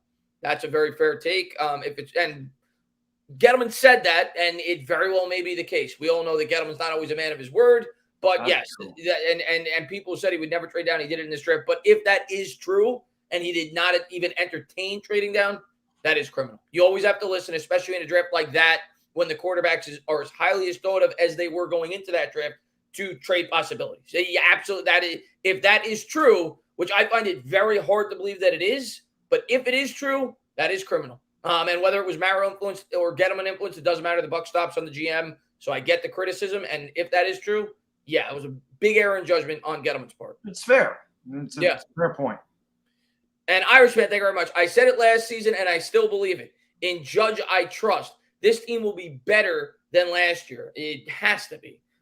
With all the additions that we've made, the experience, the in both schemes this year 2, it has to be a better team this year. O-line will surprise the pundits, and Jones will prosper. Our D will be our expert. Well, Irish, as excited as we are for Jones and hoping he could take a leap this year, this team, much like last year, I think they're obviously going to have more help on the offensive end with the additions that we've made. Jones more familiar with the scheme, hopefully upgrades to the offensive line, just playing together for another year. The offense should be better, but much like last year, the way this team's going to win games, Baddog, it's with our defense. That's still, as many of the additions we've made on the offensive end, the strength of this team is still the defense. Yep, absolutely. I mean, again, I felt like the Giants found their identity last year with running the ball first. Tie game. That one's gone. Blew a big lead. I think that the Giants offense is still going to be off the run first and then passing. But again, the offensive line, you got to play ahead of the sticks. I talked about how Wayne Gallman last year was a guy that wasn't sexy, but did get 2 yards, 3 yards, 4 yards, 2nd and 7, 2nd and 6. Would just kind of lower his shoulder and get what he could get. Barkley has got to learn to do that. Not every run is going to be a touchdown. So if it's not there, just get behind the big guys, maybe push forward, get a yard, get 2 yards. 2nd and 8 is better than 2nd and 12. I think that's a big thing for the Giants. They got to play ahead of the sticks this year. But I still think that's what you're going to do. You're going to win with running and defense. That's what the Giants do. You do have Galladay, which helps. It opens things up. But I can't say the Giants are not going to be a team that has Daniel Jones throwing the ball 40 to 50 times a game. He should be throwing the ball between, on average, 30 to 40 times a game. Opponent. I think there'll be some games like Dallas. I think they'll open it up. That's a bad secondary. I think it'll be circumstantial, but overall, I agree with you. I think unless they're versing a piss poor defense, I agree with you. I don't think they're going to be like the Kansas City Chiefs. Selectively, maybe in like 3 or 4 games throughout the year, but I think their identity is with more passing than last year, but still their identity this year is going to be a run-first football team. I'm in complete agreement with you. Yeah, complete agreement. Ethan, man, thank you very much. Going to the Atlanta game this year, go Giants, and I think that'll be one of the games where we're a little bit more pass happy. Their defense is horrible. And if there is one game on the schedule this year, and obviously that's going to be a terrific game to go to for the Eli Manning experience alone. Oh, absolutely. Yeah, for sure, Ethan. So enjoy that. But if there's one game on the schedule this year outside of the division, that's the most winnable game. We're home. Their defense is atrocious. They are not the same offense outside of the dome. Just look at Matt Ryan's splits. They don't have Julio Jones. We all know that Pitts will be a mismatch for sure, and that'll be a challenge. But that's a game when I look at the schedule, that is beyond a must-win game. We have got to win that Atlanta Falcons game week 3. Yeah, agreed. That's just the only thing is, man, I know this happens with the Giants, and it seems like it happens with the Yankees all the time. It happens with the Giants. whenever they retire somebody's number, have a day for somebody, they always lose. I don't know what the hell it is. They always lose. So hopefully that doesn't happen this year. They better win that game. They better not embarrass Eli in that game. They better win that game. Avery, man, thank you very much. Barkley with the first pick overall in fantasy football. Avery, I love Barkley. And you know what? If you want to do it, have fun. Pick him. If you're a Giant fan, you want to have Barkley on your team, go have at it. But McCaffrey should be your first. If it's for a good amount of money, if I thought Barkley was going to be completely like a workhorse back this year, I would say to yourself, you know what? Go for Barkley. But I don't think that's going to be the case this year. I think Barkley is going to be used a lot, but not as much as we thought he was going to be used going into last year. As Authentic says often, I think it's going to be almost like a Kamara-like role where he gets 13, 14 carries. He's going to get 5, 6 catches, and they're going to use Booker a bit. I think that's why they paid Booker the amount of money that they did. They're going to try to get less is more to Barkley, get more production per touch. That's what I see with Barkley this year. So if I had the number one pick, if it's for a lot of money, I put my fanhood aside, I'd probably go with Christian McCaffrey. Yeah. I mean, we pick second tomorrow night. So the first guy's going to take Christian McCaffrey. So we're going to take Pat Mahomes. It don't matter who we take. Whoever we take has the worst season of their career. So Mahomes should have a terrible year this year. But because it's a 2-quarterback league where you start 2 quarterbacks and you usually have to get a third, that's probably going to be the guy that we go with. We'll address running back at second and third round. I'm hoping a guy – I don't think Derrick Henry will fall that far, but you never know. Josh Jacobs is another guy that I'm thinking maybe in the third round. Antonio Gibson. It's a 2-quarterback league, right? Yeah, you start 2 quarterbacks. Just so people listening aren't like calling you crazy for taking Mahomes. It's a 2-quarterback league. It's a 2-quarter. You play 2 quarterback. You don't have a kicker or a defense. Yeah. You have 2 flex positions. One you can't play the quarterback at. The other one you can play anybody you want. It doesn't have to be a quarterback, but obviously they're going to score the most points. So you would play them there. So when you have 12 teams and you're starting 2 quarterbacks and you usually want a third one, that's 36 quarterbacks. So they go very fast in that league. That's not something where you wait till the 6th or 7th round in a normal league. Yeah. There's usually 8, 9 quarterbacks off the board in the first 2 rounds. I've played, and we obviously we talk mainly Giants, but sometimes you're going to get into a little tangent. I've played that format my entire life. I've been in a 2-quarterback league for about 15 years, and some people are thrown off by it. They don't like it. They like the traditional 1-quarterback format. I personally think the 2-quarterback format is so much better. That's just my personal opinion, because in a 1-quarterback league, it's almost like you're streaming a defense. Like you could pick up any quarterback at any week, and based on matchup, they could give you a good performance. In a 2-quarterback format, it really prioritizes the importance of the quarterback position. So I actually prefer that format as opposed to a 1-quarterback format. That's just my take on it. Yeah, it's a lot more challenging. It's a lot more fun that way as well, without the damn kicker. I always hated the kicker. We actually never had a kicker. We never did the kicker. We had defense in 1 flex, and then we got rid of the defense, which is funny. It was the year that I actually won the league. Because Kansas City's defense was just unbelievable. They're scoring tons of points every week, and then the next year they got rid of the defense. So it is what it is. But yeah, I like the 2-quarterback league. Well, good luck. Hopefully you have a good draft. Yeah, we need it. We always need it. We always finish near the bottom. It's pretty amazing. We have very bad luck. Like I said, my buddy said I picked Saquon Barkley first overall last year, so you know how my season went. Yeah. With his first pick, not first overall. I took him in 1 league too. NY Giants 26, man. Thank you very much. Hey, Chris, I'm back and had some respiratory issues due to COVID. Don't know why I'm having issues. I'm only 15. But anyways, Lewis Reddick comment on Andrew. First off, I hope you feel better, man, and make sure you rest up. And obviously, it can affect different people in different ways. So hopefully, you're okay with that, man. Hopefully, you stay healthy. Yeah, that's all I can say about that. As far as Reddick goes, we talked about that earlier. Listen, man, Lewis Reddick we all know he's pissed off he didn't get the Giants job. So any chance he gets to take a shot at the Giants, he's going to do it. Of course. And thank you very much, man. I appreciate it. Simon says, Bad Dog, love the necklace. I'm praying O-line is healthy. We're all praying. This necklace is older than most people in the chat. I've had this since I was 19. The ring came years later, but I've had that since I was 19. So it's just, it's been around. Since I've been working with you, I know that for a fact. Yeah, I've had that since I was 19. That's been a long time. Yeah. And Tudo, man, thank you very much. Getty's had 4 years and hundreds of millions to spare to rebuild the New York Giants with significant improvements. No more excuses and time's up after the first game. Yeah, Tudo, this year. I mean, obviously first game you're going to judge, but the whole year we're going to judge. And at the end of the year, we'll see. But you're absolutely right. I mean, we all know going into this year, Tudo, it's put up or shut up. Not just for him, for several people, but especially him. He's the GM. They started the rebuild a year later than they should have. We always say it. And in 2019, when they started the rebuild, I was happy because I knew that they needed to do it. They got a fresh start. 19 and 20 was reasonable to wait and let them build. This year, we need to start to see results. You go out there, you defend the way the Giants did. We need to start to see results, though. There's no denying it. We don't need a Super Bowl this year, but we definitely need an improved product. There's no denying it. Yeah. I mean, Chris and I said last couple of years, 2021 was going to be our year. Both of us predicted them to go 6-10 last year, which is exactly what they went. But this is a year we expect them to do better. I don't think either one of us expected them to go out and spend the money they did in free agency. But we figured with a year under Joe Judge, a year under Patrick Graham, bringing a lot of the same guys back that they had, and then having a draft in an easier schedule, that you should see improvement. So I think we're going to see that improvement. Yeah, 9 wins. I think that's the bare minimum this year. I said they got to be over 500. They got to be over 500. Yeah. We'll see. It's fun to have expectations going into the year. Mike, man, thank you very much. If the offensive line isn't solid and DJ is average, do you use the first round pick on a top offensive lineman or trade up for a quarterback knowing the offensive line isn't great? And that's a fantastic question. And it's a really tough one. And I'm going to tell you what, Mike, I think a lot of it depends, because I'm not going to talk of if it's myself. I'm going to talk about it if it, what I think is realistic. A lot of it depends on if Gettleman is back.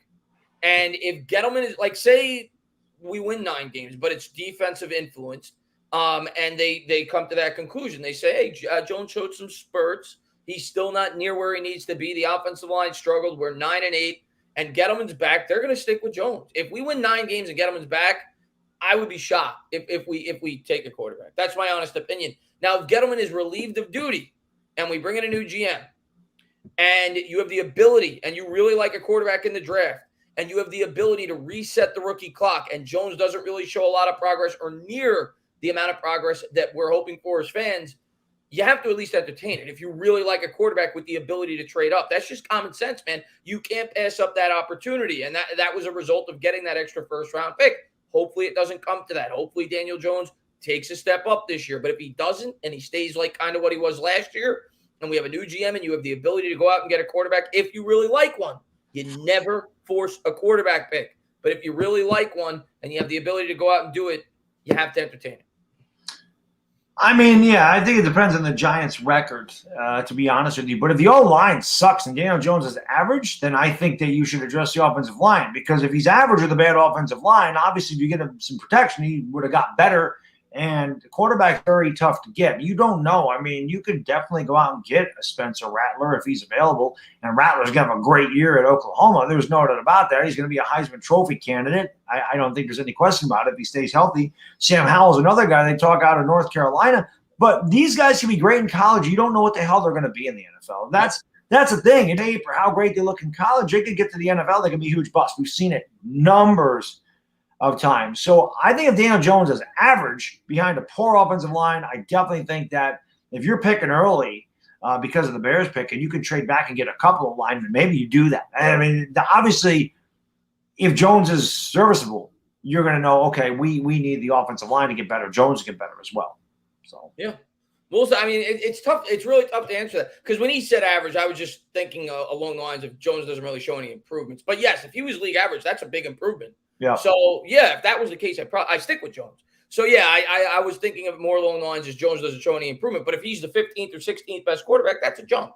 Especially if the offensive line didn't progress, I'd probably give Jones another year in that instance. So, Edgar, man, thank you very much. Hey guys, long time no see. How you all been? Doing good, man. Thank you so much for being here. I appreciate the support, buddy. And Soheil, he says, Chris, I found your channel after the football season and during the basketball channel with the Knicks. I'm looking forward to calling a lot more Knicks games. So I'm happy you found that. I'll definitely call all the Knicks games this year again. And love the book it. For every three-pointer, you need a word to say after either a turnover or a touchdown. Touchdowns, I just do my stand-up New York Giants fans. But yeah, I got to try to work in more rhymes with I do the work. I do the stops, pops, looking, cooking. So I do that a little bit with the quarterback. But maybe when they get a first down, I'll try to work on some rhymes this year. for sure. So that's a good idea. That's something I'll try to work on this year. I definitely have a freaking word when we turn it over. I can tell you that. What is it? I think you know. I think you know. It's a word you probably got to bleep out. Yeah. Rolly, man, thank you very much. No doubt the O-line needs to play, but let's not take the pressure off Jones because he needs to play better. We go as far as Jones takes us, point blank. By the way, we weren't the worst offensive line in the NFL. Ask the Chargers. If we weren't the worst, we were among the worst. I mean, the Bengals were up there. The Giants were up there. The Chargers definitely didn't have a good offensive line. I mean, yeah, this year, Rolly, we all agree. Jones needs to be a better quarterback, regardless of the situation. Yes. Even if the offensive line is the main culprit, it's going to be the same situation the Jets had with Darnold. If he's really bad and the Giants are not good and you have the ability to reset the rookie clock, you're going to do it. Jones has to improve this year. I think anybody in this chat, I think for the most part, is in agreement with that. He has to improve this year. There's no doubt about it. Yeah. And I think he will. That's my honest opinion. With all the weapons we've provided him with, I talk about the influence of Saquon Barkley since Daniel Jones has been in the NFL. 23 touchdowns, 9 picks in 10 games with him.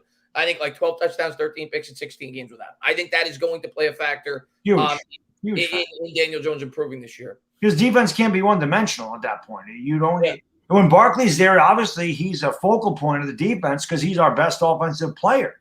Having Kenny Golladay will definitely help alleviate a little bit of the pressure. But at the end of the day, when you're game planning a defense with the New York Giants, you're looking at where 26 is.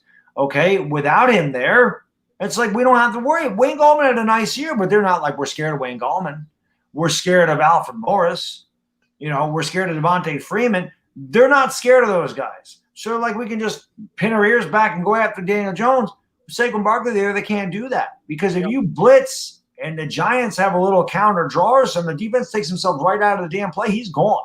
So you don't have to worry about that so much with Gallman and those other guys. While they were serviceable, they're not going to score 80 or they're not going to have an 80-yard touchdown run or 75-yard touchdown run or score a touchdown possibly every time they catch the ball. Barkley does have that capability. It takes a lot of pressure off everybody when he's healthy. So he's obviously huge when it comes to the Giants, and it certainly helps out the RPO. RPO is very effective without him. Imagine what it'll be with him, which is another reason I think Evan Engram has such a big season because I think the RPO, the targets go to Evan Engram, and I feel like he's going to get a lot of targets. That's something we don't talk enough about that I am really excited about this year. If there's a healthy Saquon Barkley, is the RPO. Yeah.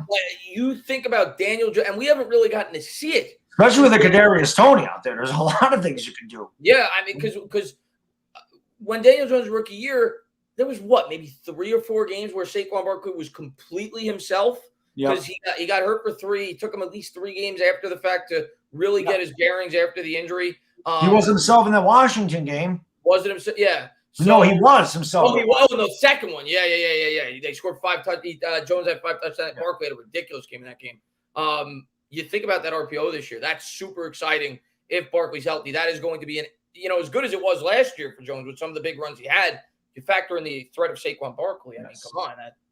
That changes a lot of things. Yeah. Grimman, thank you very much, man. Unrelated, have you guys checked out Ted Lasso? I have not. I've heard the name, actually, but I've not. I've heard the name. I don't know who that is. I've definitely heard the name, but I have not checked him out, Grim. But I'll put him in my notes. I'll try to check him out. But yes, I know what Ted DiBiase was. Yeah. $1 million man. Yeah. No. I've heard that name, though. But Grim, man, thank you very much. I appreciate it. And Avery, I think Avery's next. Let me just make sure. And we're going to end this probably in about 10 minutes. But thank you to everybody for being here. I really appreciate it. Avery says, Super Flex League. Did we just go? No, we didn't. Okay. Super Flex League. I keep Diggs 3rd round. Only good running backs would be Barkley and Cook. Maybe Henry McCaffrey on DiorgioFantasyFootball.com. 26, ranked number 1. You keep Diggs in the 3rd round. Only keep good running backs. Would be Barkley and Cook. Maybe Henry and McCaffrey. You're talking about are you talking about for Baddog? Only good Those guys will be long gone by the time that. Yeah, for sure. And going back, it's a snake, so we're gonna go back. Yeah, like I said, the guys that are gonna be there for us, probably guys like Antonio Gibson, maybe Ezekiel Elliott. You're looking at your 2nd-tier guys, maybe your high 3rd-tier guys like Josh Jacobs. Those guys are going to be gone. Barkley's not going to be there. We're going to be picking second, and then we pick, I think it's 23rd. They're not going to be there. So that's what I'm saying. You're gonna have your opportunities to get to guys like Antonio Gibson or hopefully Zeke Elliott. I already told my buddy, if Zeke's there, I'm taking it. I mean, there's no way passing Zeke at 23. But it's going to be second-tier guys. It's certainly not going to be those guys. They're going to be long gone. McCaffrey's going to go first. McCaffrey's the first pick. And Barkley will go at the end of the first round someplace. Yeah, and in a normal league, one quarterback, he's a top 5 pick. Or maybe early second round because, again, in our league, quarterbacks go off the board quick. Yeah. Rodgers will be gone. Mahomes will be gone. Deshaun Watson will be gone.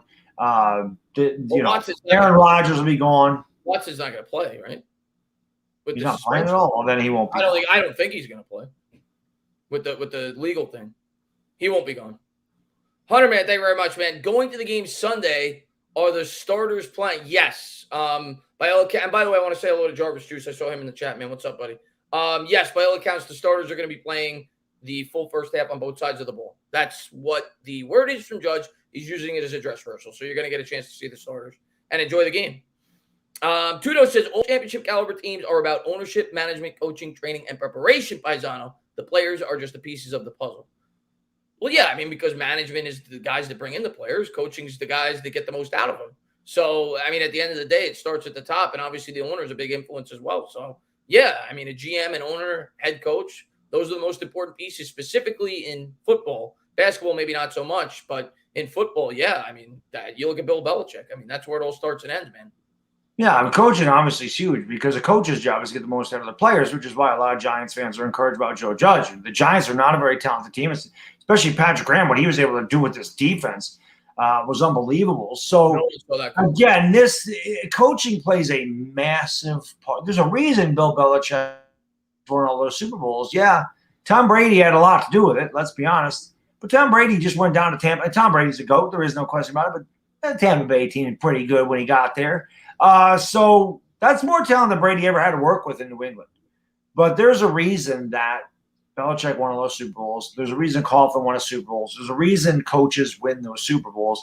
They have good players, but they're able to get the most out of their players. They always set up the game plan around their player strengths, which, again, Joe Judge's opening press conference was one of my things that really made me like him and say, don't tell me what the player can't do, tell me what he can do. Because that means I'm building a game plan around his strengths, which is what you're supposed to do.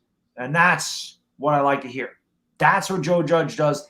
That's what Patrick Graham does. Is that what Garrett does? We'll find out because, again, Garrett didn't have a lot to work with, just like Daniel Jones did. So I'll give Garrett a pass for last year. People are very hard on him. The offense was terrible, but, again, I don't know. I really don't know what Jason Garrett could have done. I don't know what game plan you guys wanted to implement that would have made that offense better. Yeah, he didn't have much of a chance last year. We say it all the time. Simon says getting Rodgers / a vet and a first-round offensive lineman is possible. I say it all the time, Simon, and I hope I'm wrong. Like, if Jones is not good, I hope we get Aaron Rodgers, okay? If we have to go that route. I obviously hope Jones is the guy. You always want the younger quarterback to progress and get better. But if we have to go that route, sure, I would love Aaron Rodgers. But I'm going to say it again and again and again. It's not happening. He is not going for Joe Judge. It will not happen. I'd be shocked if Aaron Rodgers handpicked the New York Giants. Aaron Rodgers is 1,000 years old, man. I don't want Aaron Rodgers. We're not. I mean, in a certain scenario, if the team was equipped to win a Super Bowl, I'd understand it. Like Tampa, he's not coming to the New York Giants. Right. We're not like Tampa was. We don't exactly. Have that team. Yeah. We don't have. He's not going to. You don't want to bring Aaron Rodgers in to win 11 games or 10 games and lose in the second round of the playoffs.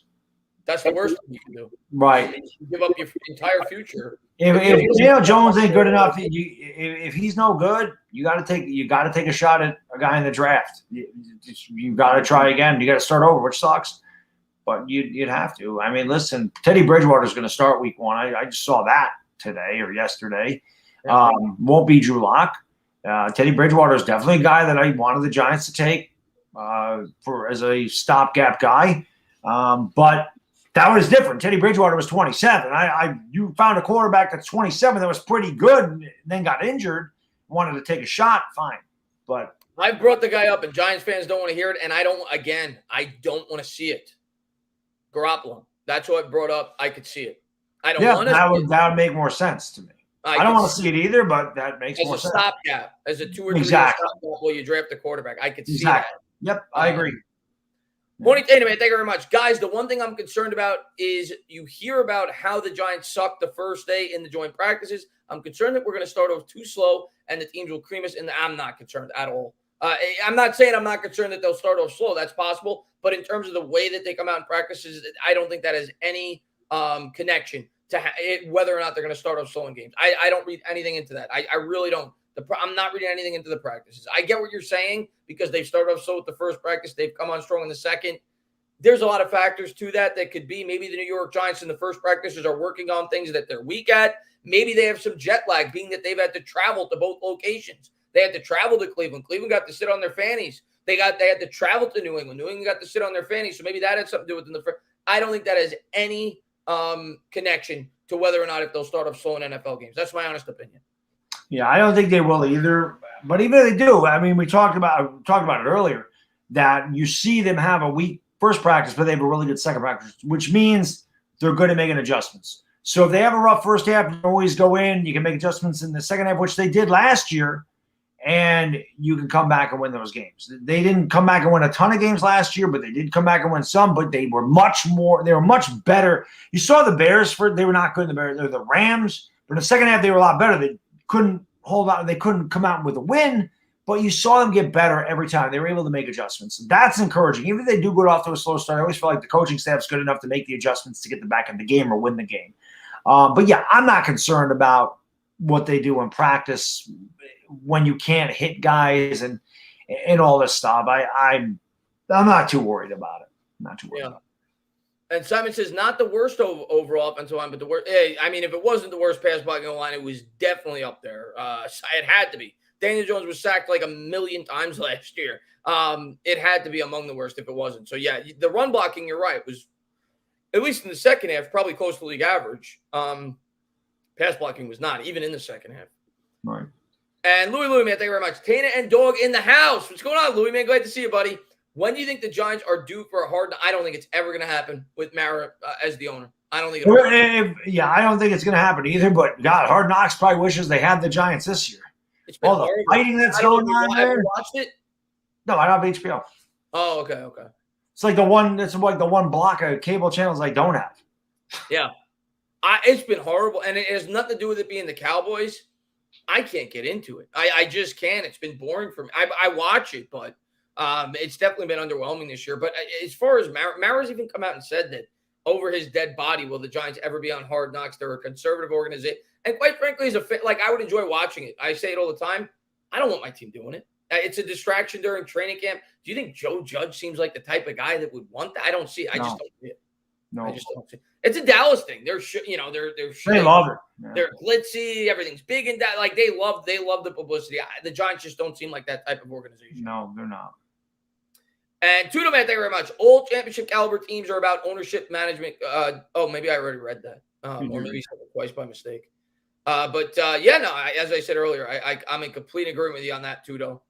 And Ed's, man, thank you very much. Dog, what's frustrating is we saw good quarterbacks pick the last few years, and if Jones flops, we have nothing to show for having top 6 picks 3 years in a row. Didn't want Jones.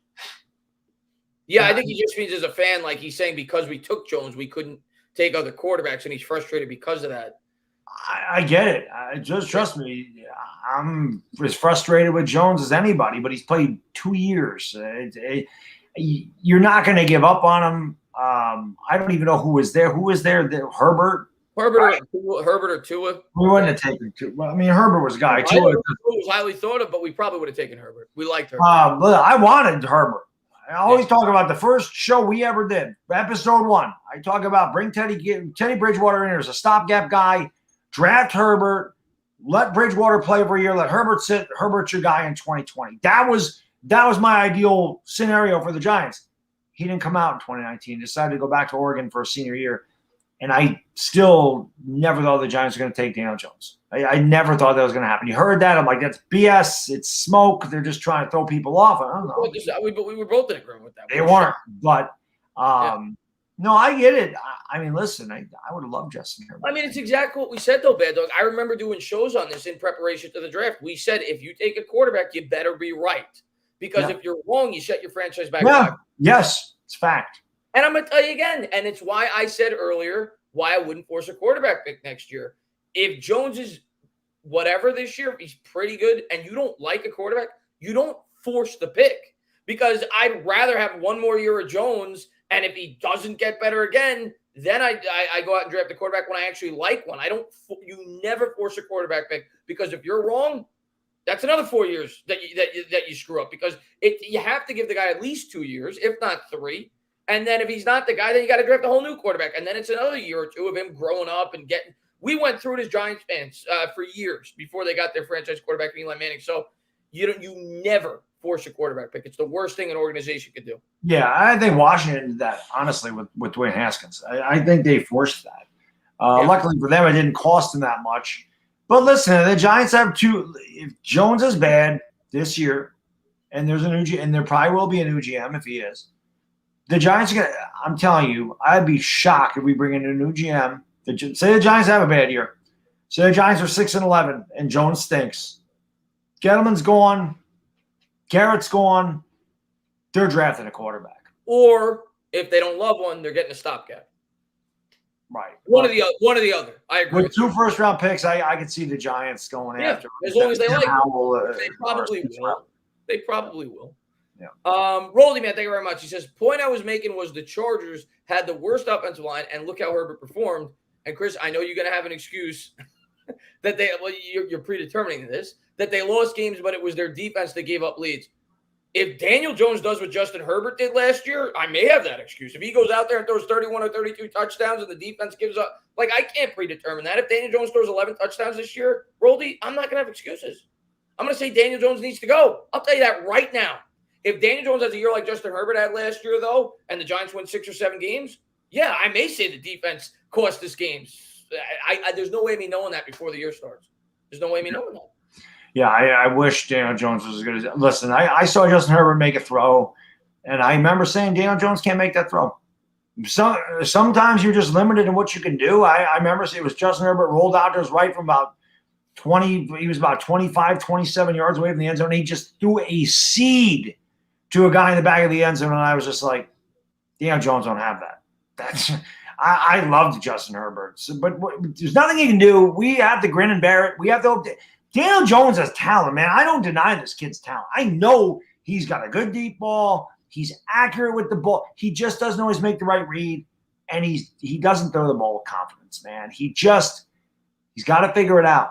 He is talented enough to be a good quarterback. He's not going to be a top 5. He's not going to be a top 8, but Daniel Jones could easily be a top 12 guy. He could easily be right around top 10. He's that talented in my eyes. Oh, who the hell am I? Nobody, right? I agree with you. If he lives up to what I think he can do, I think he'll be good enough to win games. There's no like I look at Cousins, for example. That's a guy that I have right around there, 10 to 12. There's no reason to think he can't be that. In my opinion, if he could correct some things and grow as a quarterback, even Dak, Dak to me is a top 7 or 8 quarterback.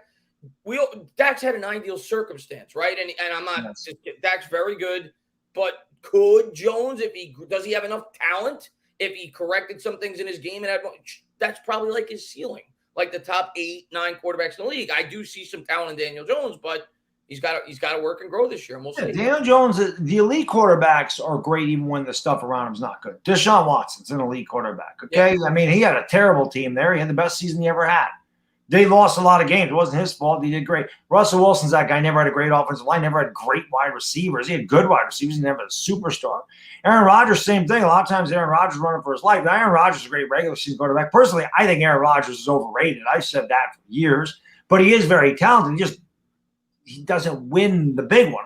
Everybody talks about this guy being the greatest ever or greatest talent. He should have won more Super Bowls. But he's not the GOAT because he can't. But he's good. He's definitely a top 5 quarterback in the league. Drew Brees pretty much played on good teams his entire career in New Orleans. He's had a great situation. But those guys that I mentioned, the guys without really good offensive lines like Aaron Rodgers, although Bakhtiari was great, but his offensive line in general wasn't fantastic. And Russell Wilson, they weren't fantastic.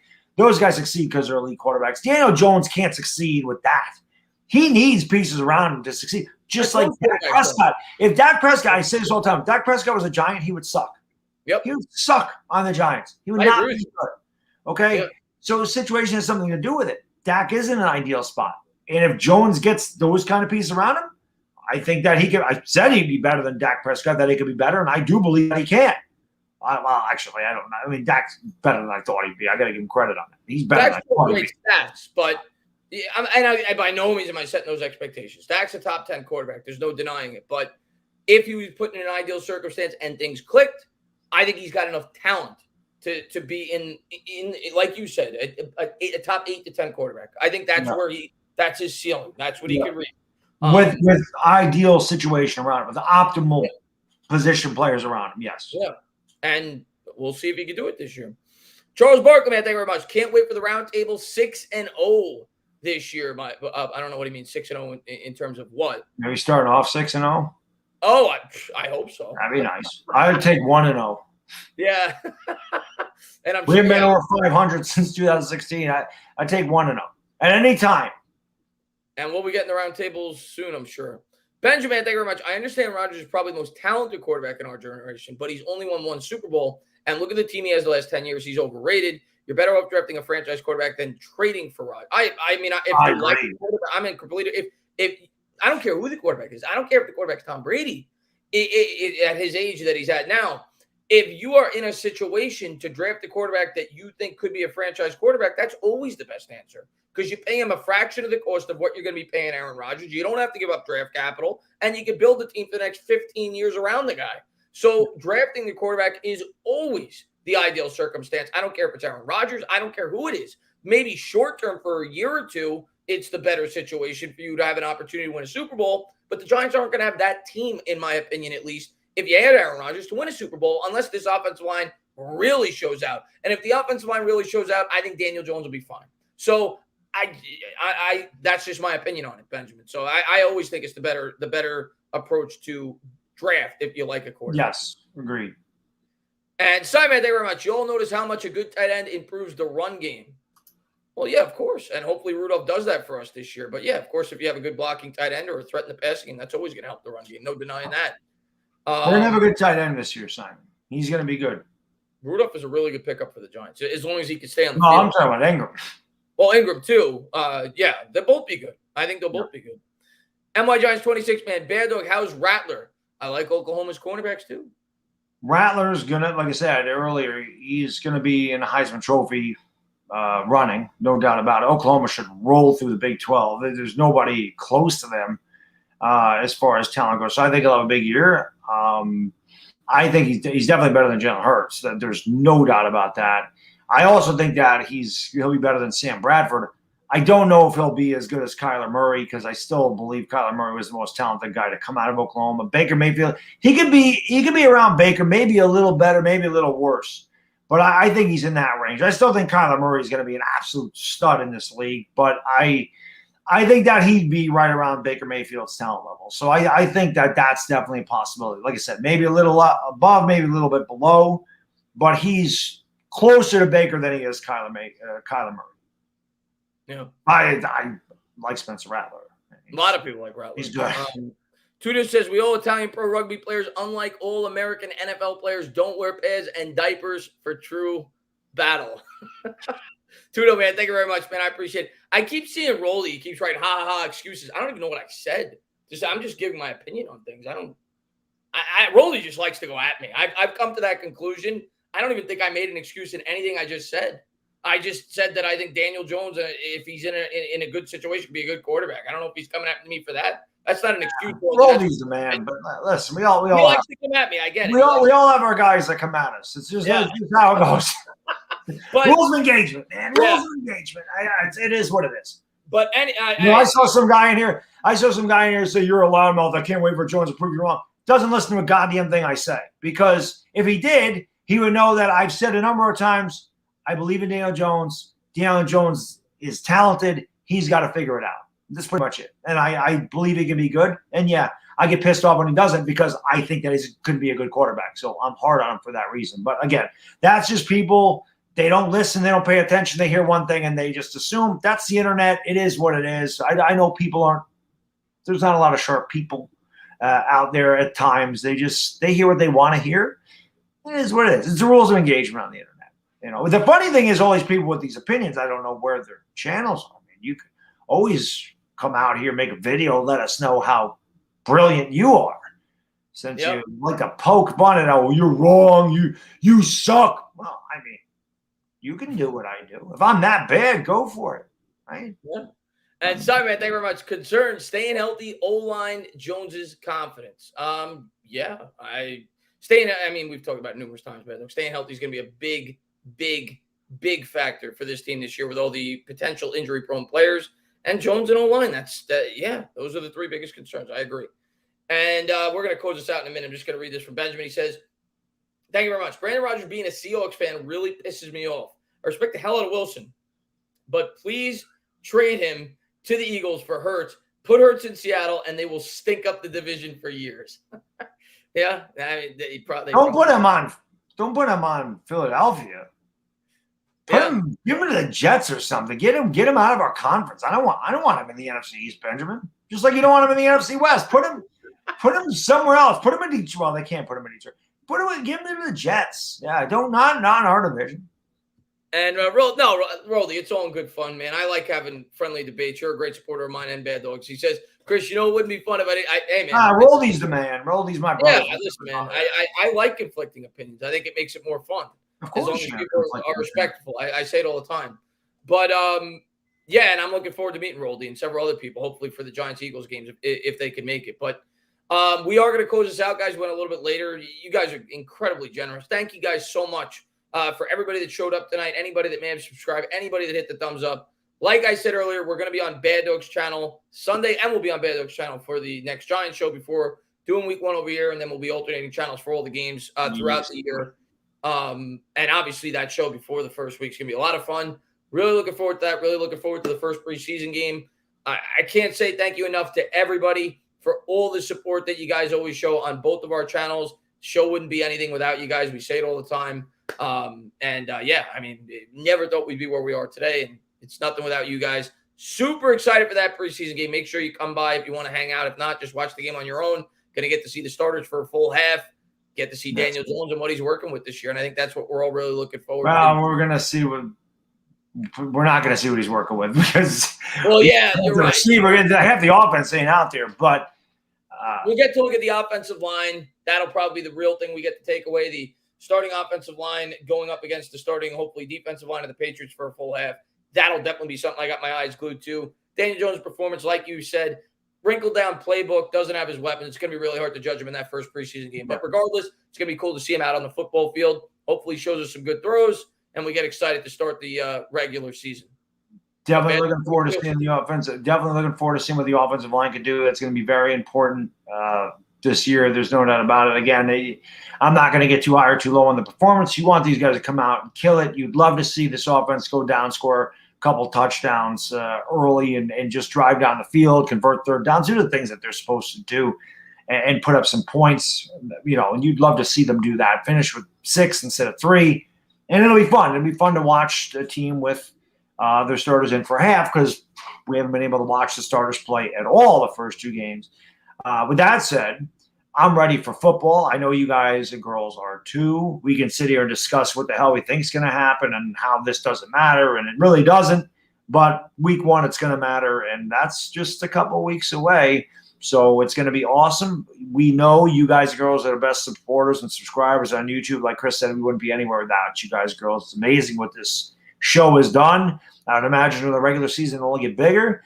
And what I used to say, Chris, all the time, and all you guys and girls, man, the support's amazing. Just imagine what's going to happen when we're good. I think we're going to find out this year what happens when we're good. It's going to be a lot of fun. So thank you guys and girls for being here. Really do appreciate it. Chris, thank you for having me on. It's my favorite thing I do on YouTube. Anytime, man. That said, for the Entertaining Talk of Sports, it's the Baddog and Dizzle. We go. Peace. And we are.